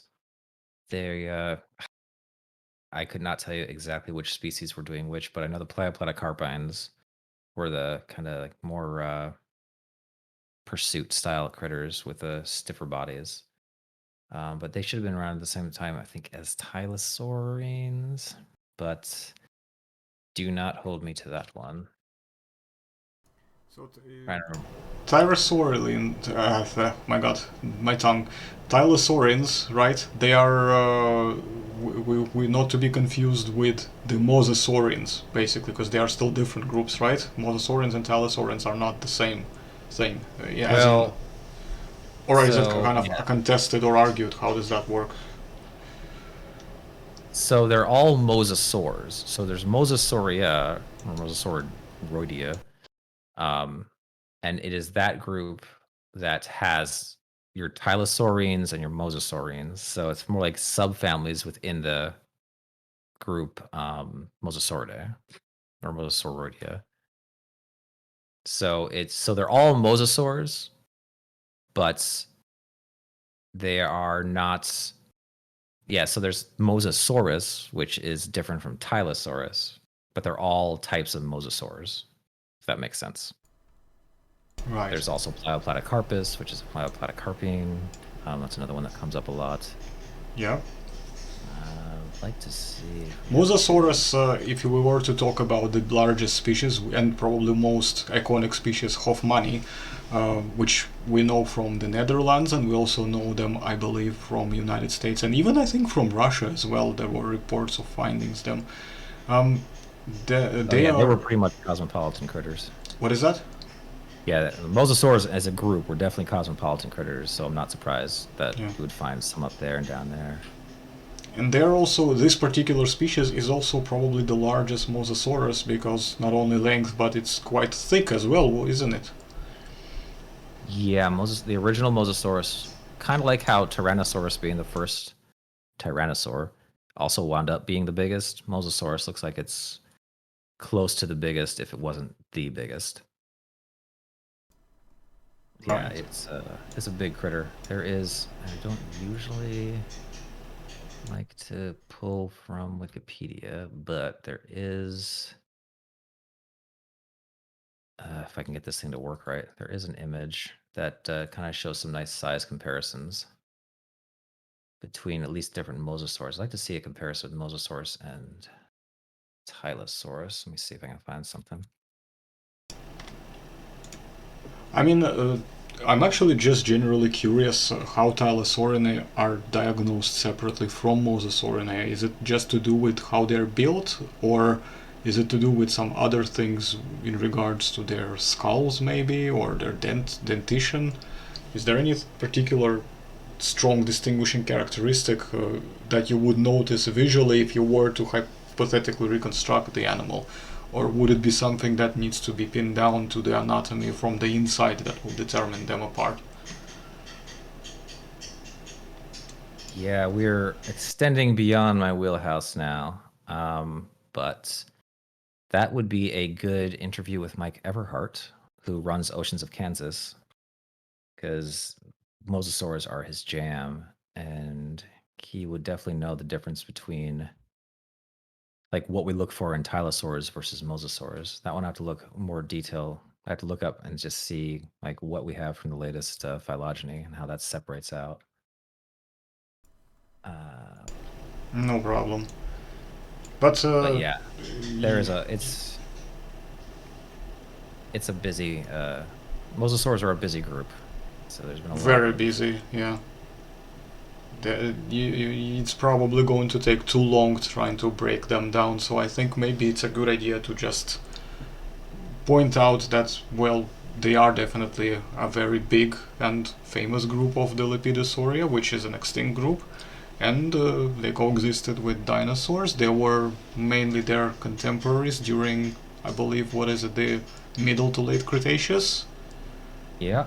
And I would say they are their tendency, and even those who work on it have a tendency to do it, is to refer to mosasaurs as just aquatic lizards or seagoing lizards, and I really think that like trivializes just how much body change took place. Like mosasaurs have flippers on both their fore and hind limbs. They have a tail fluke similar to a shark. They gave birth to live young. They grew to massive size. These were animals that were not these are, it's kind of like saying how whales are just aquatic cows. It just doesn't really work.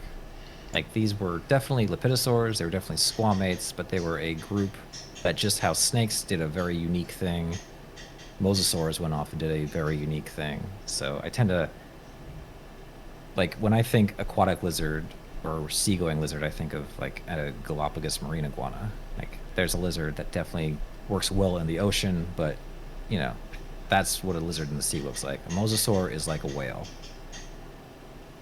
it's a reptilian whale. A reptilian whale. Right. Okay. Well, in this case, are you happy to wrap up this side? So when it comes to Yeah, I think that would be good. I think your listeners would probably like a break as well. Sure thing. And the other thing, of course, just to quickly finalize, make sure you guys look them up if you haven't already. There are some interesting Testudine species, basically turtles and tortoises that come from extinct genera, like the one from Brazil, which is particularly big, called Stupendemis or something like that. It's got some kind of funny name like that.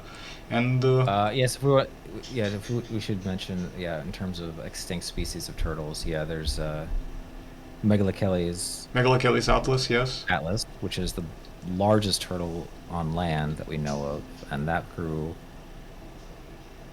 somewhere between 1 to 3 tons in weight, so it was pretty huge. Definitely had a large range of size. So it was typically compared to like a large Volkswagen Volkswagen Beetle.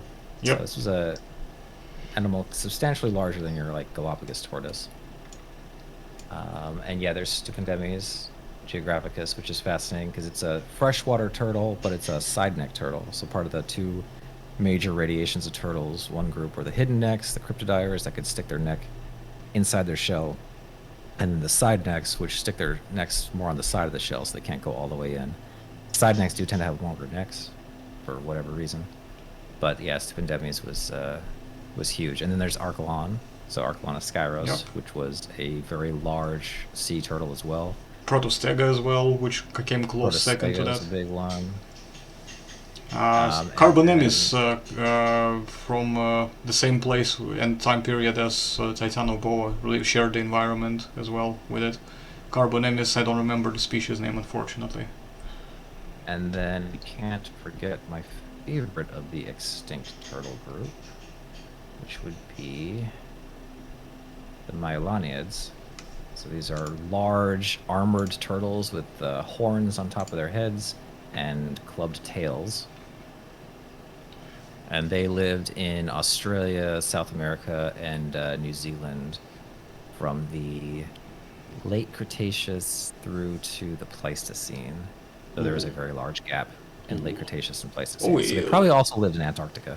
Oh, late Cretaceous as well. That's something interesting that I need to look into, because I thought they were exclusively, the Paleogene sort of ish, like post, Mesozoic, Cenozoic creatures, but apparently not, huh? Yeah, there's a South American specimen. Is it Meiolania? I have to look up. So Eugene Gaffney did like a ton of work on these. Awesome. And so he's like the guy to look for at this, but he has a good breakdown. Give me a minute. Yeah, there it is. Yeah, let me see if I get an image of the distribution. Yeah, we could basically use that and then close off and finish the session with this final bit. Gaffney also... So the original Meiolaniid was Meiolania platyceps, or Meiolania platyceps, and then another one known from Australia as Meiolania oweni, or Oweni, so Owen's Meiolania. Gaffney looked over the species and recognized that Meiolania oweni actually looks different enough from platyceps that it really should be in its own genus. So he gave it its own genus, which he named Ningemys. Yep. Which literally translates to ninja turtle. Yep. So it's Owen's Ninja Turtle. Yep, I know this one. I was gonna say Ningemys is one of the very interesting ones as well. And there's also a very big skull, I think, of Meiolania that has not been assigned to any species. And it makes one of the biggest examples of Meiolania. I think it's not just a skull, I think there's other parts as well from it that were found. Yeah, there are. Yeah, Meiolania is pretty large, but Ningemys is larger, and there's a couple of others that exceed it in size. So they were not small turtles. Oh, so there's a nice Meiolania. distribution map from Gaffney. Yeah, let's bring this up. It's Niolamia. Let's see, Niolamias are Argentine. Where is our Cretaceous guy? Miocene, late Pleistocene. They might not have it on here, but you can see the global distribution, and the fact that Niolamia is like on South America and everyone else is in Australia means that some way, somehow, those turtles had to get from one continent to the next, which likely means they did it through Antarctica. Yeah, so there was definitely a land bridge of some kind that happened in this time period. And interesting, so you're saying that Ningemys is the biggest one in the group, right? Or is it kind of contested? It is one of the. It is bigger than the original Meiolania. There is a Warchelania, maybe that may be bigger. Yeah, that I'd have to look up the specifics again. If you go to diagram that you just posted, you see obviously the number 5 is the Meiolania platyceps, which is a small skull if the skulls are indeed true to scale, right? And right. Number 6 is Meiolania sp, which means species unassigned, right? Technically speaking, or pending, right? Whatever. Different, but they're not sure how it's different. Right. So there is actually... It's like it's different enough that you know it's a different species, but it's not different enough that you could actually put it in a new species. So you just make it sp. Okay. So that's what they do sometimes with dinosaurs as well, when they're not sure what species it could be assigned to, but they aren't confident enough to name a new species yet either. kind of thing. Yeah. A few years back, we had that issue with the little Ankylosaur minmi, which is also Australian. It's a little Australian Ankylosauromorph. So it wasn't quite an Ankylosaurid, wasn't quite a Notosaurid, but it was known from mostly undiagnosable material. So you could tell it was definitely its own thing because there was nothing else there, but it was hard to diagnose it as anything else. And then there was all this other stuff that kept popping up that you could tell was minmi, but it wasn't quite, because it didn't have anything in common or didn't have the diagnostic features that were used for the original minmi. It became this thing that we knew was a different species, so it just became minmi spa for years and years. And finally, a revised diagnosis was done and was changed to Convarosaurus. So now there are two early ankylosaurs in Australia. One of them that's actually known from something, and the other one that's just minmi. Right. Yeah, that's basically how you explain them at this point. Okay. So, well, in any case, I think this is a good note to finish up. We've got some really interesting things to cover in this part of the Reptilia, since that's our main topic overall, Reptilia.